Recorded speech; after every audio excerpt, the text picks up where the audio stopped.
Donc, bonjour à tous, bienvenue pour cette conférence sur l'Ukraine. Je vais prendre quelques minutes pour nous présenter les personnes qui sont présentes aujourd'hui avec moi pour animer cette conférence et puis repréciser l'objectif de cette conférence et comment elle va se dérouler. Je suis Anne Desbordes, chargée d'information documentation à Forum Réfugiés. Je suis accompagnée aujourd'hui de Sonia Guermassi, également chargée d'information documentation, Georgia Fayet, adjointe de direction intégration, et Juliette Scarano, qui est chef de mission Urgence Ukraine dans le Rhône sur l'hébergement citoyen. Voilà, donc nous sommes toutes les quatre pour vous accueillir. Pour rappel, Forum Réfugiés est une association qui œuvre depuis 40 ans dans l'accueil et l'accompagnement des demandeurs d'asile et des réfugiés. Alors, forte de cette expertise, l'association s'est vue confier en février, avec d'autres opérateurs, la coordination locale de l'accueil des Ukrainiens et l'accompagnement des familles, des particuliers qui hébergent des Ukrainiens chez eux.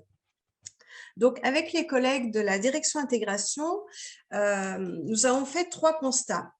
Le premier, c'est qu'il pouvait exister des problématiques d'interculturalité dans le cadre de l'hébergement des Ukrainiens chez des particuliers, des difficultés de compréhension mutuelle de par la barrière de la langue, mais aussi le fonctionnement et les habitudes de vie différentes. Le deuxième constat, c'est que pour appréhender ces différences culturelles, il était nécessaire de mieux comprendre la culture ukrainienne, ses spécificités, qui font de la société ukrainienne. Et pour cela, prendre un petit peu de hauteur de vue et avec une expertise historique et sociologique pour mieux comprendre l'Ukraine et les Ukrainiens. Et le troisième constat, en fait, que nous avons fait, c'est que dans l'espace médiatique, on entend beaucoup parler évidemment de l'Ukraine. On commence à être un petit peu familier aussi de certains de noms de villes ou de figures politiques. On entend beaucoup d'analyses ou de décryptage de la guerre, mais finalement, peu de ressources, peu de connaissances sur l'histoire du pays et la sociologie du pays. Donc, à partir de ces constats-là, nous avons décidé de vous proposer d'organiser une conférence partage dans l'objectif d'apporter justement par le prisme de l'histoire du pays, de sa construction identitaire, de la construction nationale, des clés de compréhension de la société ukrainienne et voilà, afin de mieux comprendre aussi comment fonctionne la société ukrainienne aujourd'hui au vu de son histoire et de mieux comprendre qui sont les Ukrainiens. Alors pour cela, nous allons bénéficier de l'expertise de Monsieur Volodymyr Pozelski, qui nous fait l'honneur d'être présent, d'avoir répondu à notre invitation. Monsieur Pozelski est enseignant en histoire contemporaine de l'Ukraine à l'INALCO et vice-président de l'ONG Ukraine dans l'Europe. Donc, nous allons écouter Monsieur Pozelski dans quelques minutes pour 1 heure d'exposé. Cet exposé sera suivi à 13 heures d'un temps d'échange de questions-réponses qu'on vous propose.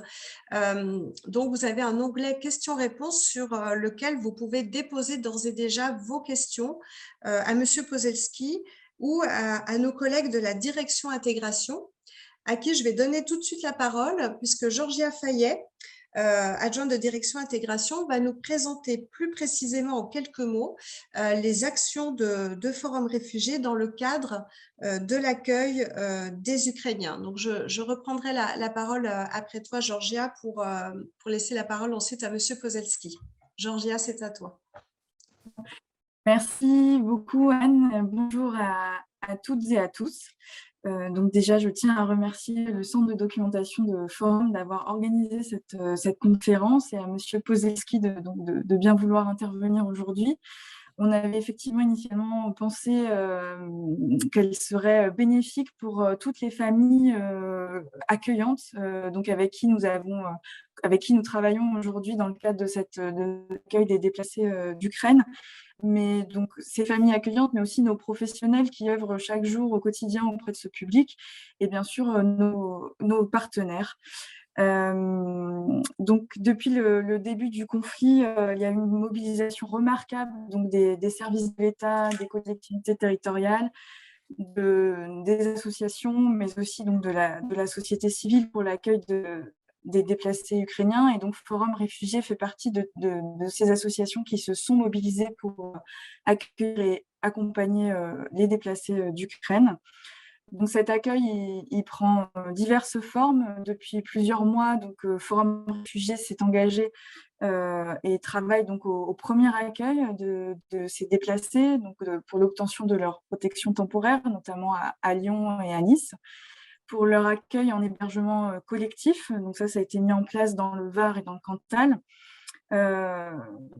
Forum Réfugiés travaille aussi à la coordination et la structuration de l'accueil en hébergement citoyen à Lyon, dans le Cantal et dans le Tarn-et-Garonne.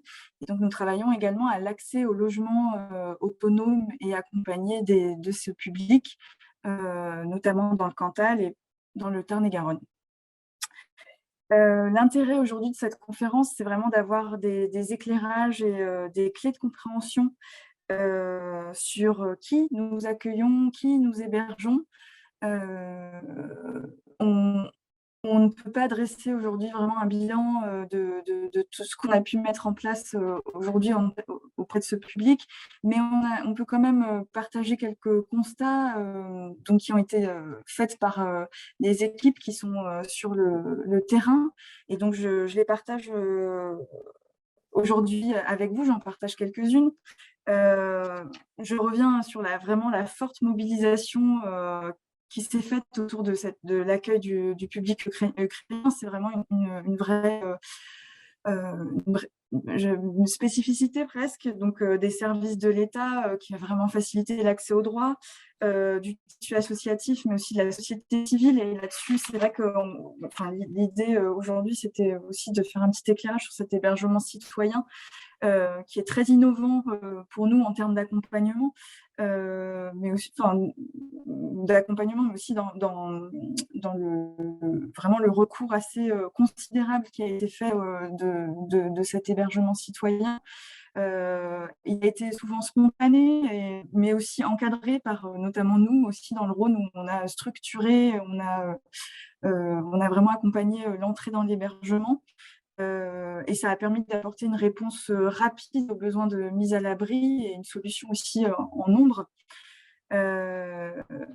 C'est aussi, on note un vrai soutien de la part des familles accueillantes. Donc ça, c'est quelque chose qui est vraiment à noter dans cet hébergement citoyen et l'accueil des Ukrainiens.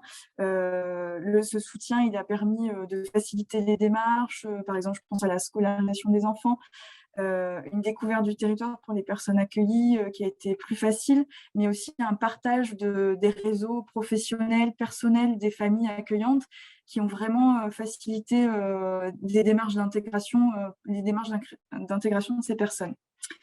Concernant le public ukrainien en tant que tel, ce qu'on peut dire, c'est que c'est un public avec un mode de vie quand même assez occidentalisé, assez proche du nôtre, qui parle plusieurs langues, donc qui a permis vraiment une communication facilitée avec les familles accueillantes ou les professionnels. C'est un public aussi qui est très motivé pour s'intégrer en France, en tout cas, voilà, pour s'engager dans des démarches d'apprentissage linguistique, qui cherche aussi souvent activement du travail et peut l'avoir trouvé aussi de manière très rapide. Et donc qui acquiert une autonomie assez rapidement quand ils sont en territoire urbain, parce que l'accueil en territoire rural souvent rencontre des vrais problèmes de mobilité, pardon.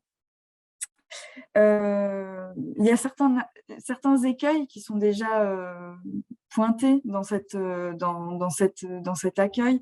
On fait face à un public, donc à une population qui est très mouvante, qui passe donc d'un hébergement à un autre très facilement, qui va changer de lieu de vie, donc de département, et voire aussi des retours au pays dernièrement. Donc qui sont vraiment un phénomène qui complique l'accompagnement. Il y a eu de nombreux refus aussi d'accueil des propositions en hébergement citoyen ou en logement qui ont été refusées en nombre. C'est un phénomène qu'on note aussi dans l'accompagnement et qui pose question.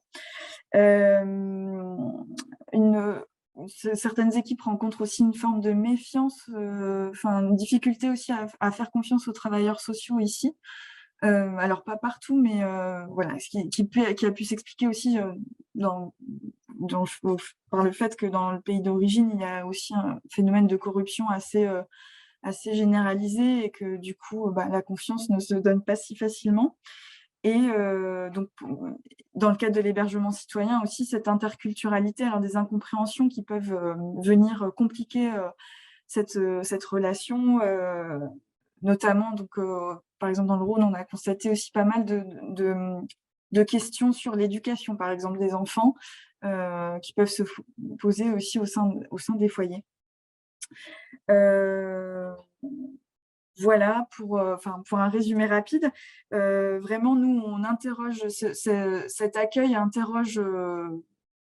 on s'interroge en permanence sur nos pratiques professionnelles, mais c'est vrai que cet accueil sous sa forme et puis ce public aussi qu'on accueille depuis juste quelques mois soulève beaucoup de questions. Et donc, vraiment, cette conférence va j'espère, nous apporter voilà, des éclairages, des clés de compréhension pour la suite. Et voilà, j'espère qu'on va tous pouvoir en profiter et poser aussi des questions, ou en tout cas échanger à l'issue de l'intervention de M. Poselski sur les questions qui peuvent se poser.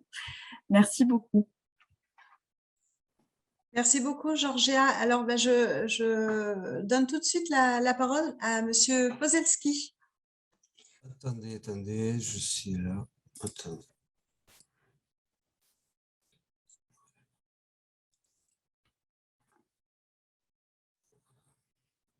Je dois vous voir, je ne vous vois pas. Attendez, vous êtes là. Ok, pardonnez-moi. Bonjour, bonjour tout le monde. Donc, je suis très content de faire ma présentation. Bon, on n'a pas beaucoup de temps, donc je vais essayer d'être brève. Donc, la première chose, donc, je vais parler un peu en guise d'introduction, un peu de géographie ukrainienne. Attendez, c'est ma carte. Et ensuite, un peu de géographie, un peu de démographie. Et ensuite, on va parler de l'évolution historique de l'Ukraine. Attendez, elle est où la carte? Et ensuite, peut-être ce qui est plus proche de vous, la situation des réfugiés, etc. Donc, si on parle de la... je n'arrive pas à ouvrir la carte. Bon, peut-être on va parler. Si on parle de la géographie, donc, ce qu'il faut dire que l'Ukraine, donc c'est le plus grand pays européen, se trouvant entre la Pologne et la Russie, qui risque de perdre à peu près un tiers, 20% de son territoire, car bon, donc attendez.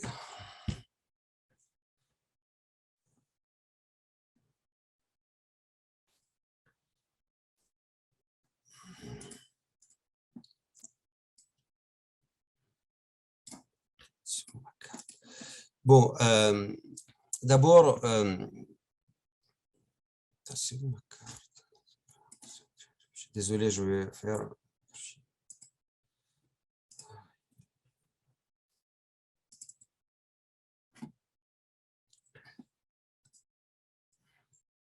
Bon, d'abord, l'Ukraine, on peut dire que c'est le pays le plus grand d'Europe. Il est superficie un peu plus grande que la France.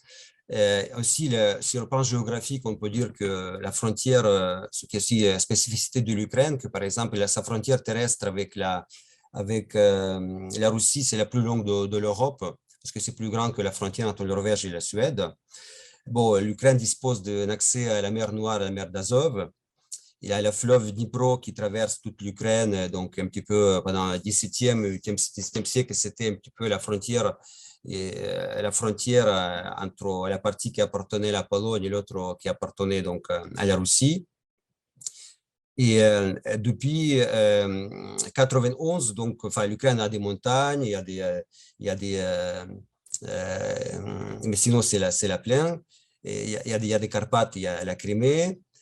L'Ukraine était aussi associée souvent aux frontières de l'Europe, parce qu'on parle de l'Europe jusqu'à la fleuve Tanaïs, donc c'est considéré comme la limite de l'Europe, et un petit peu le mot, enfin l'Ukraine, on peut avoir une signification, c'est les pays frontières ou territoires. Et en 2014, l'Ukraine donc a perdu la péninsule de la Crimée. C'est un petit peu, la Crimée, c'est un peu plus vaste que la Sicile, c'est 4% de territoire, et aussi une partie du territoire de Donetsk et de Luhansk.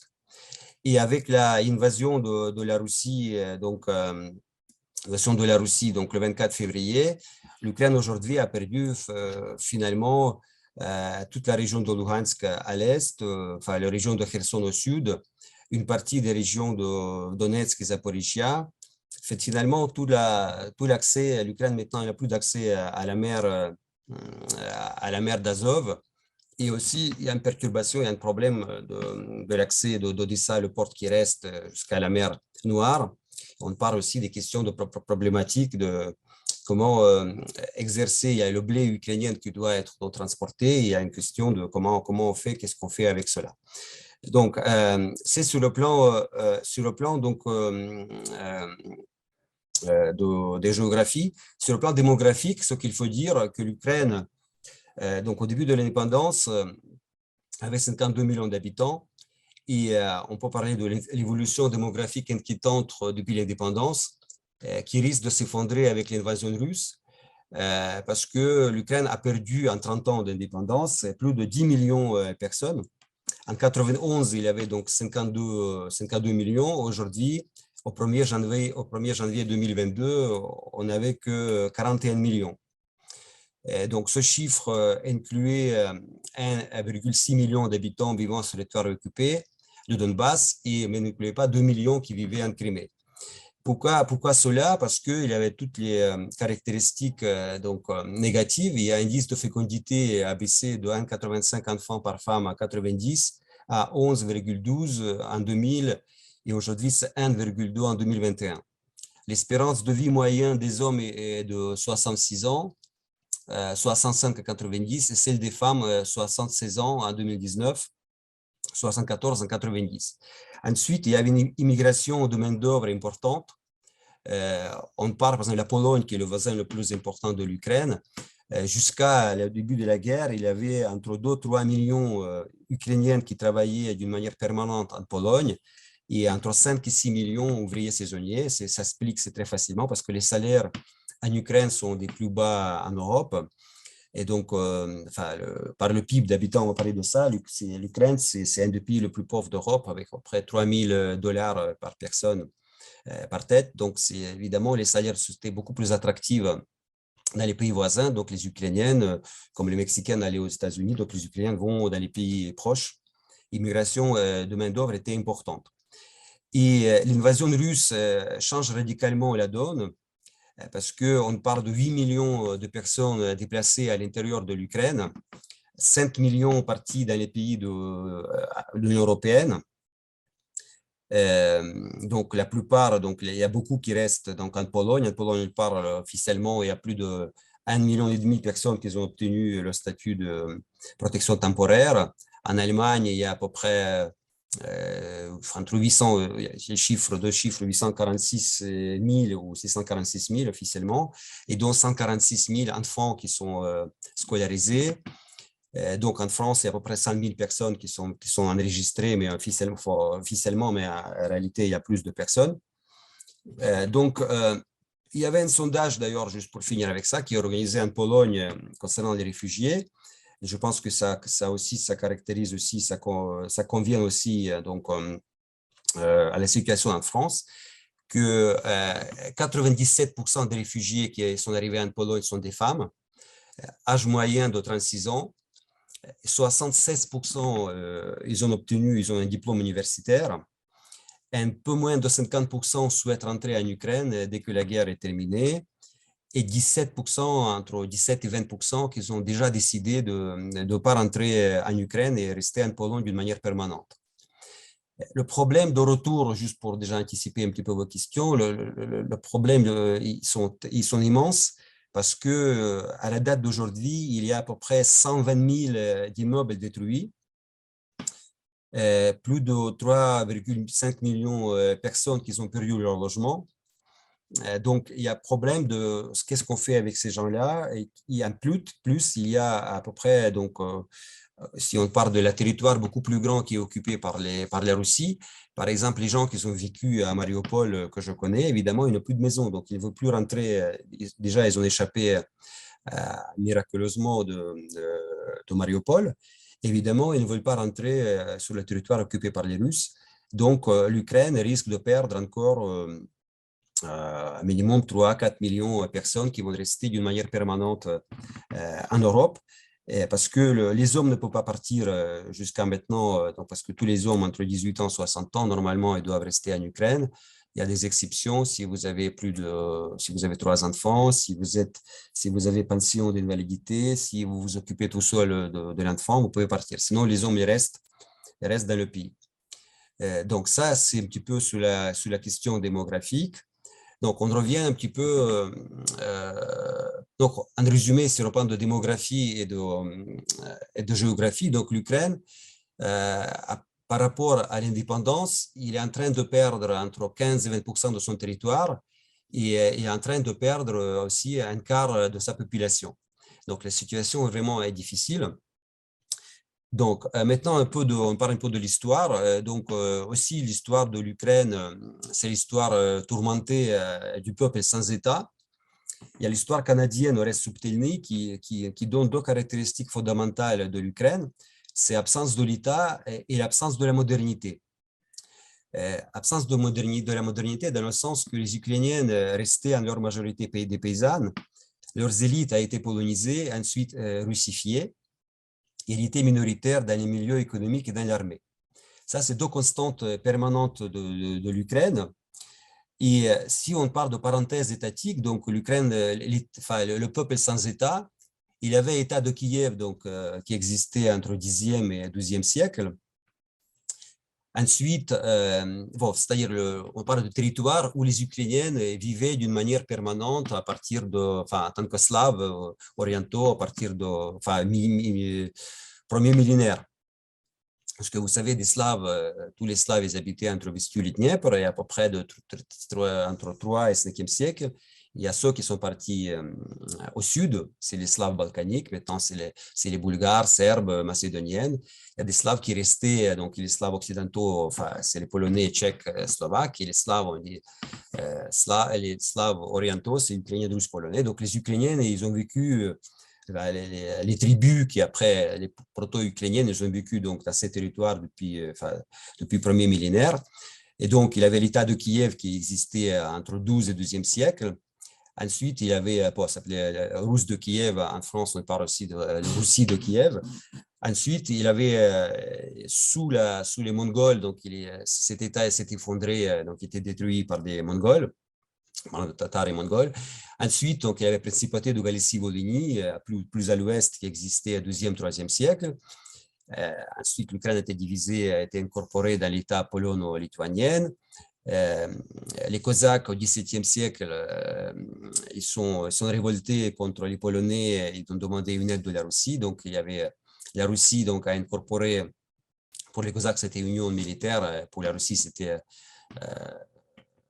ils ont une possibilité de reconquérir ce territoire ukrainien. Ensuite, il y avait l'Ukraine qui était partagée entre la Pologne et la Russie. Ensuite, quand la Pologne était aussi à son tour a perdu l'indépendance, donc il y a une partie de l'Ukraine qui faisait partie de l'Empire autrichien et l'autre faisait partie de l'Empire russe. Il y avait les républiques populaires ukrainiennes qui existaient entre 1917 et 1920. Ensuite, l'Ukraine était incorporée dans l'Union soviétique, sans une partie occidentale, qui jusqu'à 1939 appartenait à la Pologne. Et bon, on revient en 91, il y avait une période soviétique, 91, quand l'Ukraine a proclamé son indépendance. Donc, tout ça, donc c'est l'histoire tourmentée de l'Ukraine. Et le problème aussi de l'Ukraine, évidemment, que par l'existence sans État, qu'il y avait le voisin de la Russie, qui d'ailleurs qui faisait un effort constante de subordination, d'assimilation et après rejet de l'identité ukrainienne en tant que telle. Parce que pour la Russie, donc à partir de la Russie, par Pierre le Grand a été proclamé l'Empire, donc ils ont incorporé l'histoire de l'État de Kiev dans l'histoire de la Russie. Donc pour eux, et ce qui d'ailleurs été répété par Poutine aujourd'hui, c'est ça un petit peu les principes, les problèmes de la guerre actuelle, parce que Poutine a déclaré en 2021, a répété plusieurs fois, que les Russes et les Ukrainiens font partie du même peuple. Donc, finalement, l'État de Kiev, c'était l'espace commun. Il y avait une grande nation qui réunissait les Ukrainiens, Russes et Polonais. Et ensuite, étant donné que les Ukrainiennes a été incorporée à l'État polonais, donc il y avait c'est à cause de cela, il y avait une différenciation entre les Ukrainiennes et les Russes. Et finalement, ce qu'a fait la Russie, c'est donc l'État de Kiev, c'est l'héritage de l'État russe. Et donc, finalement, il y avait toutes les divergences entre Russes et Ukrainiennes. Finalement, il n'y a pas de divergence. Les divergences sont expliquées par les facteurs extérieurs, c'est-à-dire que les Ukrainiennes ont subi l'influence de la Pologne. Ensuite, donc, finalement, il n'y a pas de différenciation, par exemple, entre les langues russes et ukrainiennes. Sur le russe, finalement, l'ukrainien, c'est un dialecte de la langue russe, etc. C'est-à-dire qu'en réalité des choses, il y avait dans cet État de Kiev, déjà il y avait deux processus parallèles de la création de la nation ukrainienne et de la nation russe. Les Ukrainiens se sont transformés, créés en tant que nation, le peuple, l'ethnogenèse du peuple ukrainien, c'est autour de Kiev, et les Russes, c'est autour de terres où habitaient les tribus proto-russes. Donc, il n'y avait pas de langue commune. Il y avait la langue commune au Moyen-Âge, c'est la langue littéraire, c'est vieux-slavone qui était importé par Cyril et Méthode par les moyennes bulgares. Donc, mais à cause de cette divergence historique, des perceptions différentes de l'histoire, aujourd'hui, donc on parle de, la Russie justifie donc l'invasion de l'Ukraine.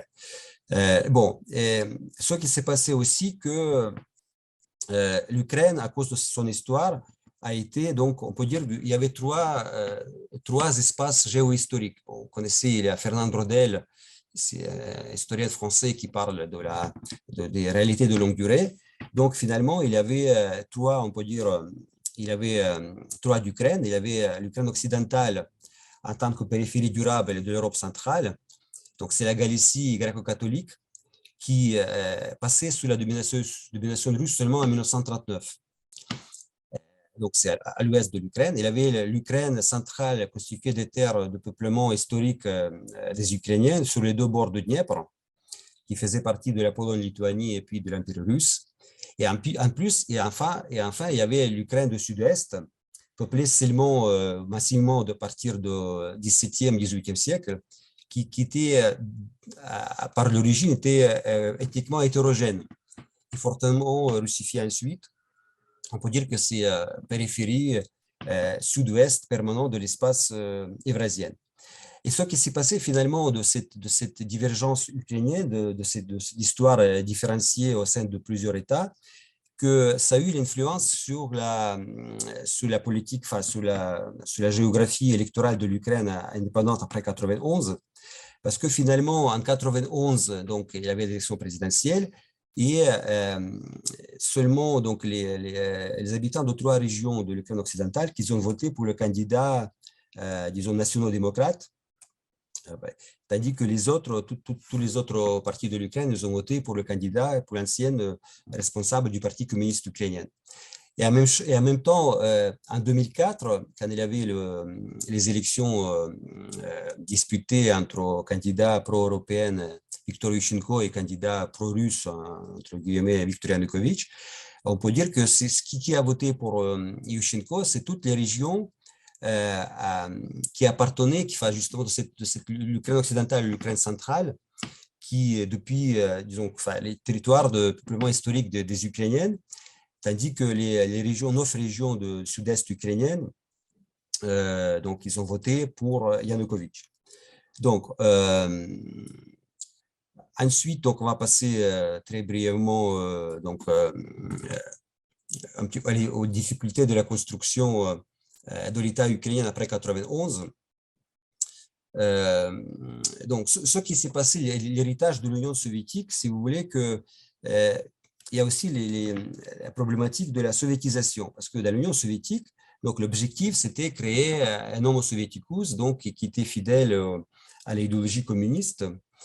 Et donc, l'homme soviétique, il doit être donc la langue russe était la langue de la communication officiellement au sein de l'Union soviétique. Donc, il avait un gros effort de la russification, de l'Ukraine. Par exemple, juste pour quelques chiffres, en 1989, avant l'indépendance, il y a seulement 49% des écoliers ukrainiennes avaient la langue ukrainienne comme la langue d'enseignement. En Crimée, il n'y avait pas du tout des écoles ukrainiennes. À la région de Donetsk, il y avait 3%, à la région de Lugansk, 7%, à Kiev, 30%. Et par contre, par exemple, en 1951, juste après la guerre, il y avait plus de 80% des écoles avec l'enseignement ukrainien et seulement 17% avec l'enseignement en russe.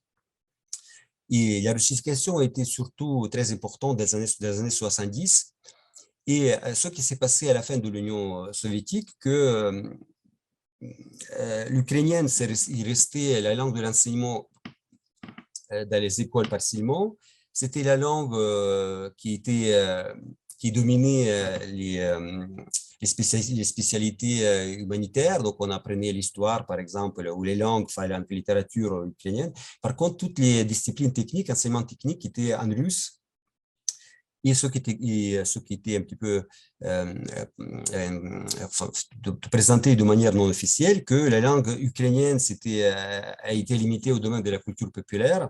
C'est pour la langue des paysans par rapport au russe, qui est la langue de la modernité. La langue russe dominait la télévision, et donc l'espace de la langue ukrainienne séparé de la langue russe n'existait pas.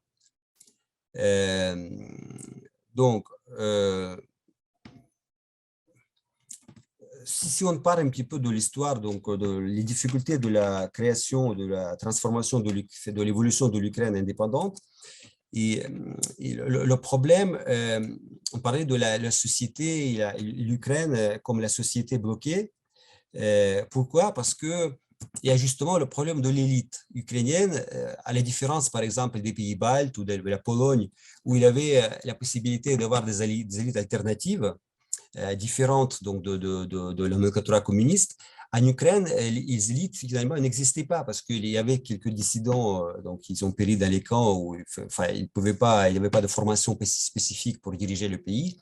Par exemple, en Estonie, il y avait le président qui était né aux États-Unis, il est venu aux États-Unis, devenu le président. En Ukraine, ce qui s'est passé, que l'élite communiste, la nomenclatura, donc d'ailleurs dans l'Union soviétique, tous les postes importants et ils devaient être nommés, c'était nommé avec l'accord du Parti communiste. Donc finalement, ce qui s'est passé, que cette ancienne élite, il a changé de veste et un jour et le lendemain, ils sont devenus pro-ukrainiennes. Par exemple, le premier président ukrainien, c'est l'ancienne responsable idéologie du Parti communiste ukrainien, donc M. Kravchuk. Donc il a été élu premier président ukrainien. Et juste sur le plan du régime politique ukrainien, il est un petit peu ressemble au système français, c'est-à-dire il y a double légitimité, il y a les élections présidentielles, donc le président qui était élu au suffrage universel pour 5 ans, avec possibilité d'être élu une fois d'être élu. Et après, il y avait des élections législatives, donc aussi avec le vote proportionnel, la majorité, ça change tout le temps. Donc, il y avait aussi les options enfin, le régime un petit peu de la 5e République avec une possibilité de cohabitation, c'est-à-dire quand le président était d'un camp et le Premier ministre représentait un autre camp. Et donc, on peut dire que l'Ukraine, c'était donc une démocratie fragile, mais quand même qui a assuré l'alternance politique. Parce que donc il avait le premier président Kravchuk qui était élu en 91. À 94, quand il avait une crise économique très sérieuse, parce qu'il avait l'effondrement de l'économie ukrainienne, il y a une inflation de 10 000%. Les salaires à l'époque représentaient 20-30 euros, équivalent de 20-30 euros. Donc il y avait beaucoup de protestations, grèves, et finalement, donc Kravchuk a perdu le pouvoir avec des élections anticipées. Il a perdu le pouvoir en faveur d'un autre représentant de la nomenclatura, M. Leonid Kuchma, qui était ancien directeur de l'usine Yuzhmash, l'usine qui fabriquait les missiles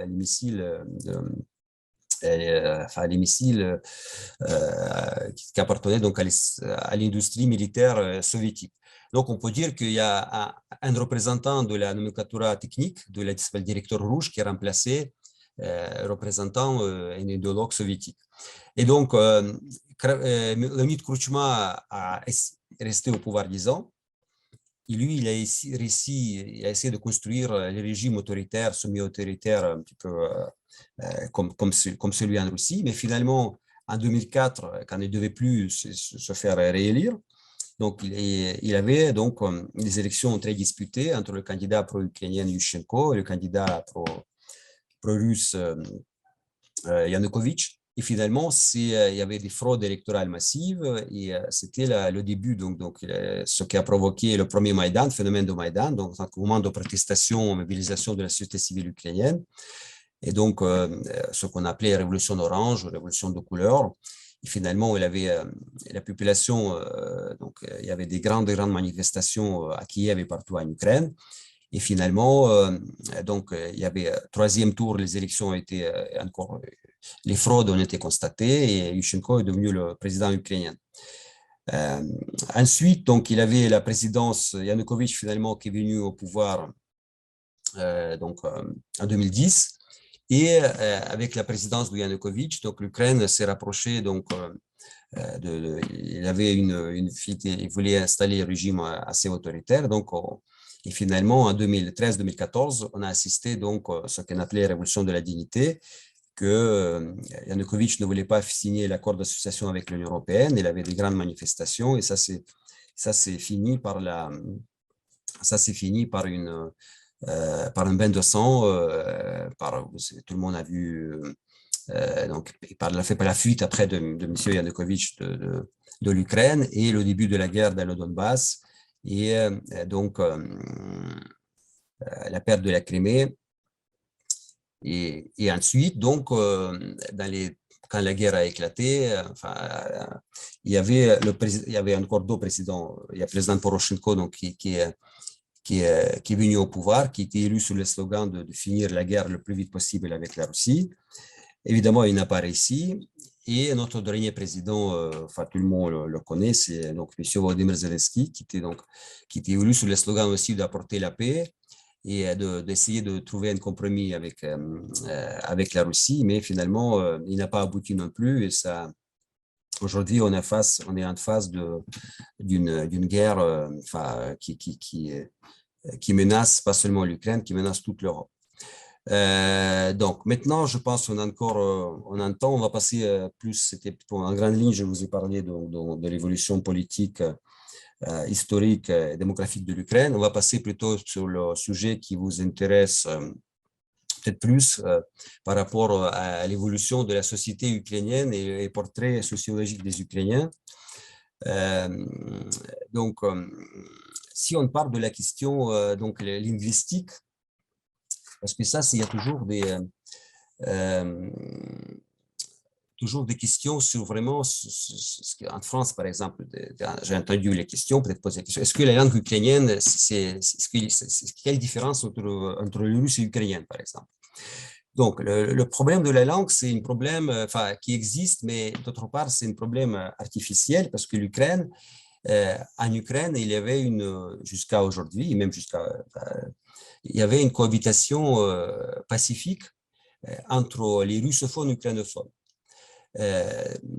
Bon, sur la problématique de la langue, déjà, il y a justement des perceptions différentes, perceptions erronées qui étaient imposées par la Russie, effectivement, que dans l'Antiquité, dans le Moyen-Âge, sous l'État de Kiev, il y avait la langue commune russe, la langue commune. Et ensuite, cette langue commune, parce que l'Ukraine, comme j'ai déjà dit au début, donc, a été rattachée à la Pologne. Donc, il y avait une différenciation. Ensuite, des différenciations se sont créées entre le russe et l'ukrainien, qu'il avait la langue slave commune. Ce qui ne correspond pas du tout à la réalité. Il n'y avait pas de langue slave commune, il avait la langue slave littéraire. Mais les proto-ukrainiennes, proto-russes, c'était des langues qui sont développées de même manière à partir du 7e, 16e siècle, comme la langue polonaise, la langue tchèque, toutes les autres langues slaves. Et le problème que pour les Russes, jusqu'à aujourd'hui, quand on parle de l'ukrainienne, ils parlent que c'est un dialecte du russe, ce qui n'est pas du tout, c'est pas du tout vrai. La langue ukrainienne et la langue russe sont des langues proches mais distinctes. Et globalement, les langues slaves sont beaucoup plus proches que les langues latines. Parce que jusqu'à 5e siècle, toutes les Slaves habitaient un petit peu dans le même espace entre Vistule et le Dniepr. Et donc, c'est beaucoup plus proche, beaucoup plus facile pour un Ukrainien de comprendre, par exemple, le polonais ou slovaque que pour un Français comprendre espagnol ou portugais. Ensuite, il y avait cette problématique de la russification très importante. Il y avait la langue ukrainienne qui était interdite dans l'Empire russe, parce que Dali, par exemple, comme langue liturgie religieuse, il y avait interdiction d'imprimer les livres en ukrainien, de faire des pièces de théâtre en ukrainien. Donc, la langue ukrainienne s'est limitée à une langue, disons, de paysanne, à une langue de conversation entre les locuteurs ukrainiens. Il y avait, à partir du 19e siècle, la littérature ukrainienne commençait à se développer. Si on part si on est venu donc en Union soviétique à cause donc il y avait des régions différentes qui ont une histoire différente. Donc l'Ukraine occidentale qui était rattachée à l'Union soviétique après la Deuxième Guerre mondiale. La situation était complètement différente par rapport à la langue ukrainienne que les régions de l'Est ukrainienne, qui était russifié depuis longtemps, où il y avait une certaine partie de la population qui est venue de la Russie, parce qu'au sein de l'Union soviétique, il y avait beaucoup de mélange de la population. Et donc, on a parlé un petit peu qu'à la fin de l'Union soviétique, il fallait encore 1-2 générations pour que toute l'Ukraine, il passe aux Russes, et finalement, ce sera comme Irlande, où la langue ancienne, langue locale, tout le monde passe, en Irlande, tout le monde passe à l'anglais, mais personne ne parle donc irlandais. Mais donc, pour parler de cette question, mais en réalité, il n'y avait aucun problème au niveau de la cohabitation entre les Russes et les Ukrainiens, parce que tout d'abord, ces langues sont proches, et donc la majorité des Ukrainiens sont bilingues. Et tout le monde comprend une autre langue. Il y a peut-être une petite minorité parce qu'il suffit de vivre peut-être 5-6 mois en Ukraine, même russe par exemple, qui vient en Ukraine, il vit 5-6 mois en Ukraine, il pourra comprendre après l'ukrainien. Donc, c'est pas très difficile d'apprendre l'ukrainien. C'est pas la situation, par exemple, des Russes en Estonie qui devaient apprendre complètement une autre langue. Ensuite, l'État ukrainien a adopté une approche très libérale par rapport à ces problématiques linguistiques. En 1989, il y avait une loi qui était adoptée encore sur l'Ukraine soviétique qui prenait la promotion de la langue ukrainienne. Mais les langues russes, il restait en parallèle la langue de la communication. Par exemple, tous les passeports, tous les documents officiels étaient en russe et en ukrainienne. À l'école, le russe a été enseigné en même temps que l'ukrainienne, mais progressivement, l'ukrainienne qui prenait de la place, qui prenait plus de la place dans l'espace en Ukraine. Et ça dépendait des régions. Au l'ouest et au centre de l'Ukraine, donc les administrations régionales, ils ont fait plus de choses pour promouvoir la langue ukrainienne, tandis qu'à l'est de l'Ukraine, la situation restait comme elle était. Et donc en 2012 sous la présidence de M. Yanukovych, il y avait donc la loi qui était adoptée qui, au contraire, la loi sur la minorité linguistique, c'est-à-dire sur le territoire, il y avait plus de 10% des russophones, enfin ethniquement russes. On pouvait utiliser les langues russes dans la jurisprudence, devant les tribunaux, dans toute la communication administrative et devant les administrations.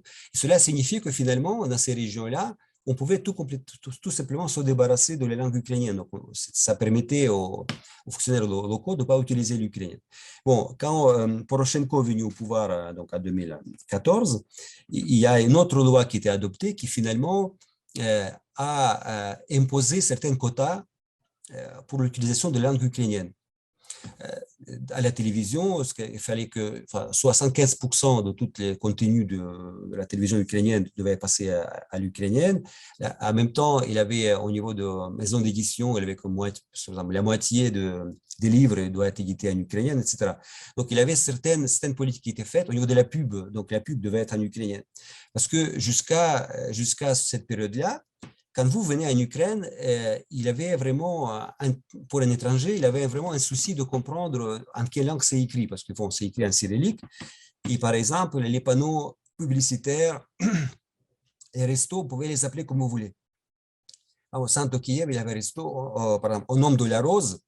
C'était écrit en français, personne ne voulait le traduire, donc il n'y avait aucune, disons, chacun faisait ce qu'il voulait.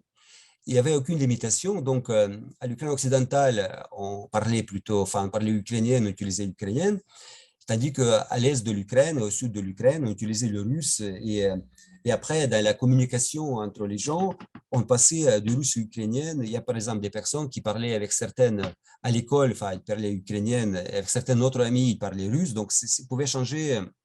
90% des populations ils sont bilingues, donc il n'y avait aucun problème, on pouvait passer de langue à une autre. Ensuite, ce qu'il faut aussi dire, que l'Ukraine, vraiment, c'est le pays qui était, par sa politique, disons, mémorielle, et aussi c'était le pays qui n'était pas du tout, comment dire, qui a une politique très libérale. L'État ukrainien a une politique très libérale. Par exemple, ce qui s'est passé avec il y a quelques étapes dans cette politique mémorielle. Par exemple, ce qui concerne les monuments de Lénine ou tout ce qui est vertige de l'époque soviétique.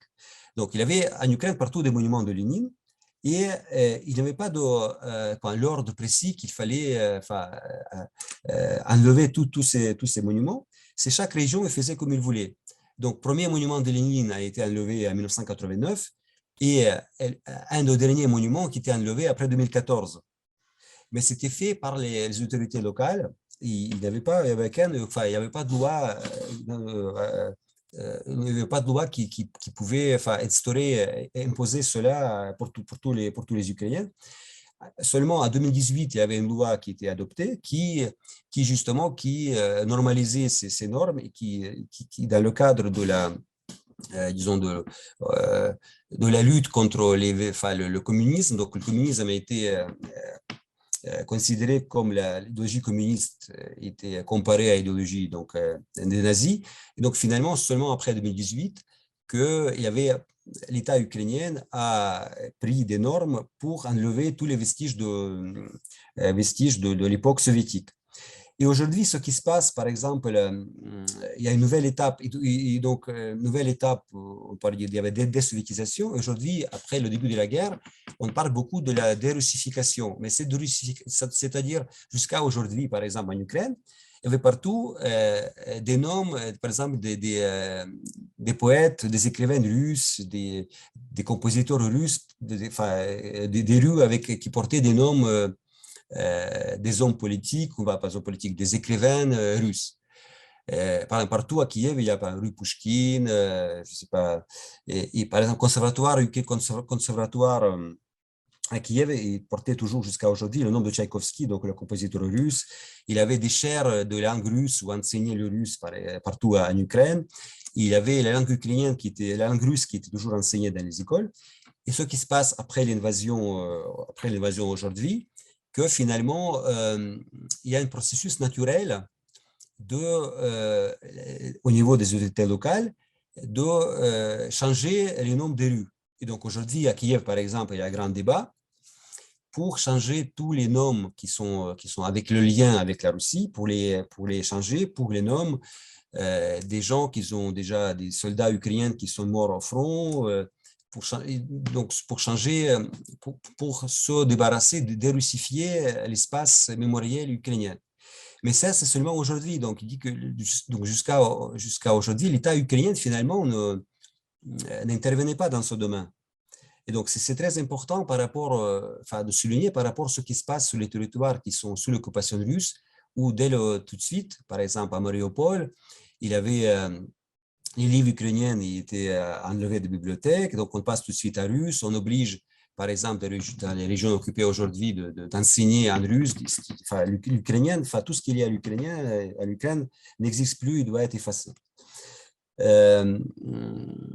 Donc, ce qui concerne aussi question de division religieuse, vous savez qu'en Ukraine, il y avait donc il y avait quatre églises différentes. Donc, évidemment, l'Ukraine s'est associée à l'orthodoxie. Donc, il y avait l'église, l'Union soviétique, il y avait l'église russe sous patriarcat de Moscou. Mais après l'indépendance, il y a une partie de l'église orthodoxe qui s'est détachée de l'église. Ils ont créé leur propre patriarcat de Kiev. Et en 2018, donc sous la présidence de Poroshenko, le Constantinople a reconnu autocéphalie, indépendance de l'église ukrainienne, indépendante. En plus, il y a l'église ukrainienne qui a existé à l'étranger, enfin, en France, par exemple, il y a un représentant de l'église orthodoxe occidentale. Et en plus de ça, il y avait aussi l'église grecque-catholique qui était donc interdite pendant l'Union soviétique. Donc, grec-catholique, c'est le mélange, ce sont des orthodoxes qui ont préservé le rite byzantin, mais qui sont sous la subordination du pape. Et sur ce plan-là, on peut dire que au niveau de la religion, la situation aussi, on a l'héritage de l'époque soviétique, parce que dans la majorité des régions de l'Est du Sud ukrainienne, les gens sont des athées, ils ne vont plus à l'église. Qui va à l'église, c'est plutôt les habitants des régions de l'Ukraine occidentale, l'Ukraine du centre, l'Ukraine centrale et occidentale, qui vont à l'église. C'est-à-dire que je pense que 80% des Ukrainiennes aujourd'hui ne veulent pas, n'assistent plus aux messes, ils ne veulent plus à l'église. Donc, si on parle, donc maintenant, je pense si on parle de la population qui est plutôt de régions, spécificité de régions, les habitants du sud-ouest ukrainien, donc on peut constater les choses suivantes. Donc, avant le début de la guerre, donc en 2014, dans la région de Donbass, il y avait plus de 4 millions d'habitants. La région de Lugansk, il y avait 2 millions d'habitants. Et aussi, il y avait disons, au niveau des grandes villes ukrainiennes, donc il y avait donc, la population 52 millions d'habitants au début, donc il y avait 4 grandes villes ukrainiennes. Donc il y avait Kiev qui a à peu près 2,5 millions d'habitants. Donc, il y avait des grandes villes, Odessa, Dnipropetrovsk, Kharkiv, à peu près 1 million d'habitants, et Lviv, un petit peu 1 million d'habitants. La spécificité de la région de l'Est, que c'était une région fortement industrialisée, qui subit à la fin des années 90 aussi une situation qui était une situation économique très difficile, parce que comme en France, comme partout, comme en Angleterre, il y avait beaucoup de mines qui devaient être fermées. Parce que, donc, il y avait beaucoup de petites localités, petites villes, où il y avait une seule usine, c'était monoville, il y avait une seule possibilité de travailler juste pour une seule usine, pour une seule mine. Et quand cette mine est fermée, donc la population n'avait pas quoi faire. Donc, il y avait le problème de chômage assez important. Ensuite, il y avait la question qu'il y a moins on peut dire par rapport à l'Ukraine occidentale, il y a moins d'initiatives, moins d'entrepreneurs individuels. Ils étaient moins nombreux que d'autres régions ukrainiennes. Il y avait plus de chômeurs.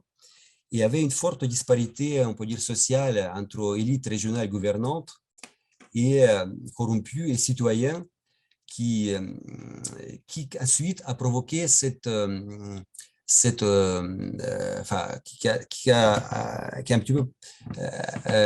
qui a donné plus de possibilités pour les Russes, quand ils sont intervenus dans ces régions-là, de provoquer ce soulèvement de la population, parce que ce soulèvement de la population est aussi considéré comme soulèvement contre le régime oligarchique et corrompu.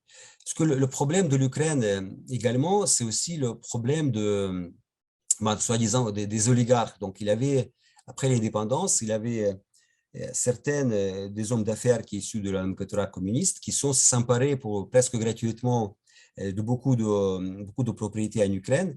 Et donc, il y avait des grandes disparités au niveau de, pas comme en Russie, mais quand même au niveau de la population. Classe moyenne en tant que telle, on peut dire, il commençait à émerger dans les grandes villes, mais il y avait des grosses disparités entre les 5% des Ukrainiens les plus riches et les autres, à peu près 30-40% qui étaient vraiment, qui restaient assez pauvres. Donc, si on parle de la société de la société en tant que telle. Bon, aussi, j'ai oublié par rapport au fait en Ukraine. Donc, l'Ukraine aussi, l'État ukrainien a adopté une approche très libérale, c'est-à-dire il y avait des fêtes soviétiques qu'on a au début, qu'on a fêtées, comme par exemple les fêtes qui étaient préservées de l'époque soviétique comme 1er mai, le 9 mai comme la date de la victoire sur le nazisme. On a ajouté les fêtes ukrainiennes, fête qu'il y ait l'indépendance ukrainienne, le journée de la Constitution ukrainienne, la proclamation de l'indépendance 24 août, et on a ajouté les fêtes religieuses. Donc finalement, l'Ukraine, tout le monde fêtait ce qu'il voulait, et donc c'était aussi une possibilité pour l'Ukraine de préserver l'unité et spécificité de chaque région.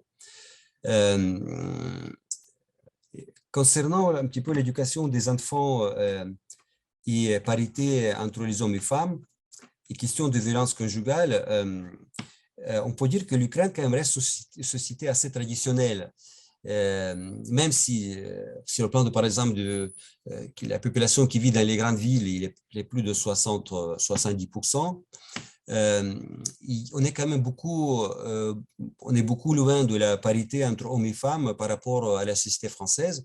Tout d'abord par le fait que les femmes, il y a plus de chômage parmi les femmes, ils ne peuvent pas avoir les mêmes salaires que les hommes.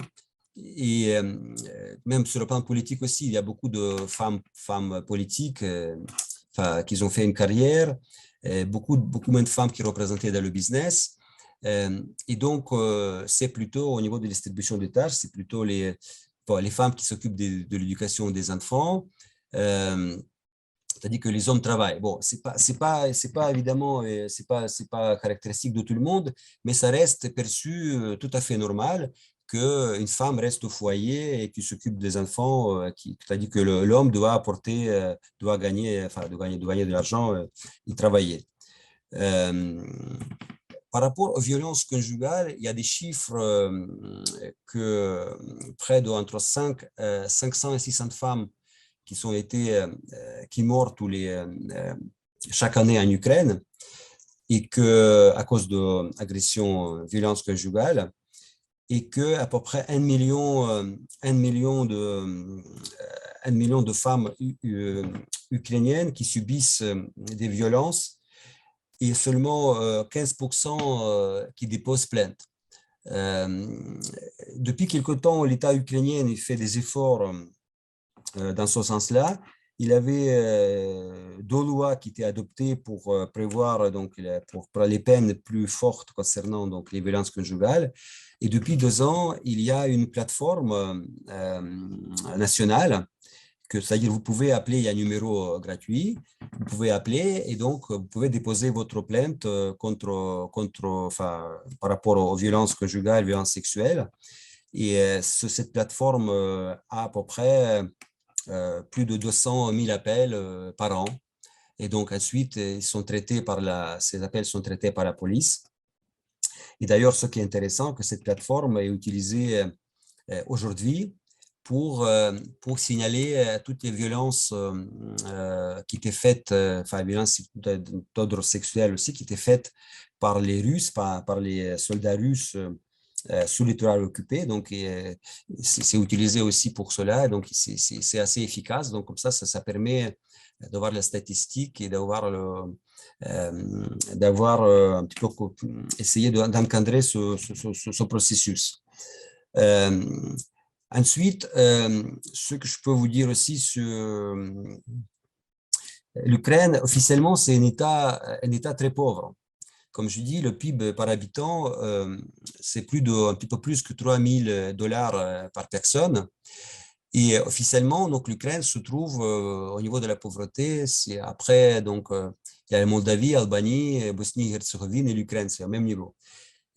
Officiellement, donc, le salaire minimum, c'est à peu près 200, 200 euros. Un petit peu plus de 100 euros parce que le taux de change change, c'est 6 500 hryvnias, il faut diviser par 30. Donc, c'est à peu près plus de 200 euros.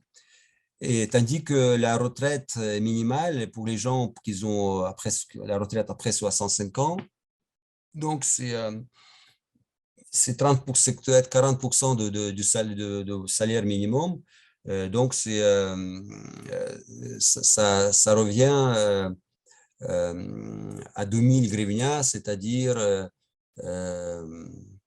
60, non, oui, 60 euros à peu près. Non, plus, c'est 60, oui, 80, on peut dire 80 euros. 80 euros. Ensuite, par exemple, l'aide pour la naissance de l'enfant, on paye sur on paye pendant 3 ans, donc on paye la moitié de l'aide à la naissance, et aussi pendant 3 ans, on donne une allocation, et ça revient aussi à peu près à plus de 1 000, enfin, moins de 2 000 euros par naissance. Mais ce qu'il faut dire aussi que officiellement, donc c'est des salaires officiels. En Ukraine, il y a quand même un secteur informel qui est très important. Donc, il y a beaucoup de personnes qui ont qui ou ne déclarent pas leurs revenus ou ils ont des revenus supplémentaires. Par exemple, si on parle de la médecine, juste peut-être qu'on est déjà... si on parle de la médecine, par exemple, l'Ukraine a hérité le système soviétique où officiellement c'est inscrit dans la Constitution, les soins médicaux sont gratuits. Mais le problème que l'Union soviétique, c'était gratuit et l'État pouvait procurer ces soins gratuitement, c'est-à-dire qu'en Ukraine, l'État n'avait pas de moyens, n'avait pas de ressources. Donc finalement, ce qui était gratuit, c'est la possibilité d'avoir le lit, d'installer, avoir un lit à l'hôpital. Mais tous les soins, finalement, il fallait payer. Il fallait payer les médicaments, il fallait payer les soins. Et donc, depuis 2015, l'Ukraine a fait une grande réforme dans ce domaine-là pour essayer justement optimiser l'aide aux soins par rapport que maintenant, en Ukraine, tout le monde a été obligé aussi d'avoir son médecin traitant. Et ensuite, l'État, il paye à un médecin traitant, il paye un certain donc, montant pour que les Ukrainiens puissent avoir accès gratuit aux premiers soins. Et en même temps, et donc ensuite aussi, il y avait ce qui était prévu, il y avait par rapport à l'aide aux hôpitaux spécialisés, que finalement, on a essayé de régulariser la situation où partiellement, c'est le patient qui doit payer, et partiellement, c'est l'État qui procure, enfin, qui donne une certaine minima. Mais par contre, les médecins ukrainiens, c'est tout à fait courant qu'ils continuent à toucher, ça y est, quand une femme vient accoucher, ils payent partiellement, donc ils payent partiellement à un médecin, et donc il faut une aide, donc ils payent quelque chose pour l'accouchement, et la même chose pour les opérations, etc. Bon, pour finir, donc les conseils qu'on peut donner donc aux familles qui reçoivent les familles ukrainiennes, il y a une grande différence entre les Ukrainiennes qui viennent vraiment des régions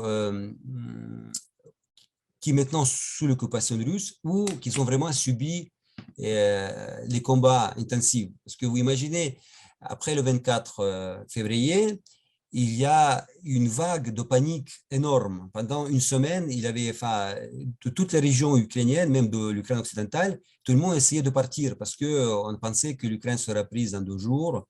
Donc, presque toute l'Ukraine, les régions de Kiev, les régions centrales, tout le monde essayait de s'enfuir. Mais il y a quand même une différence, ensuite, il y a quand même une différence importante entre ceux qui ont fui en premier jour ou ceux qui restaient sur le territoire de l'Ukraine occidentale, où il y avait de temps en temps des bombardements ou des tirs des missiles de croisière russes, par rapport aux gens qui ont subi, par exemple, dans la région de Kharkiv, dans la région de Donbass, je ne parle pas de Mariupol, qui ont subi vraiment, par exemple, à Mariupol, les gens pouvaient rester à peu près un mois. Tout le monde sait les situations vraiment dramatiques avec vraiment la survie, les moyens de survie minimales. Il faisait froid, et tous les quartiers étaient bombardés, ils s'est caché, il n'y avait pas de moyens de... C'était vraiment très difficile.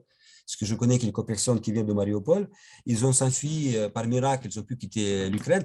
Donc ces gens-là, ils ont tout perdu. Donc il y a une différence entre les gens qui ont tout perdu.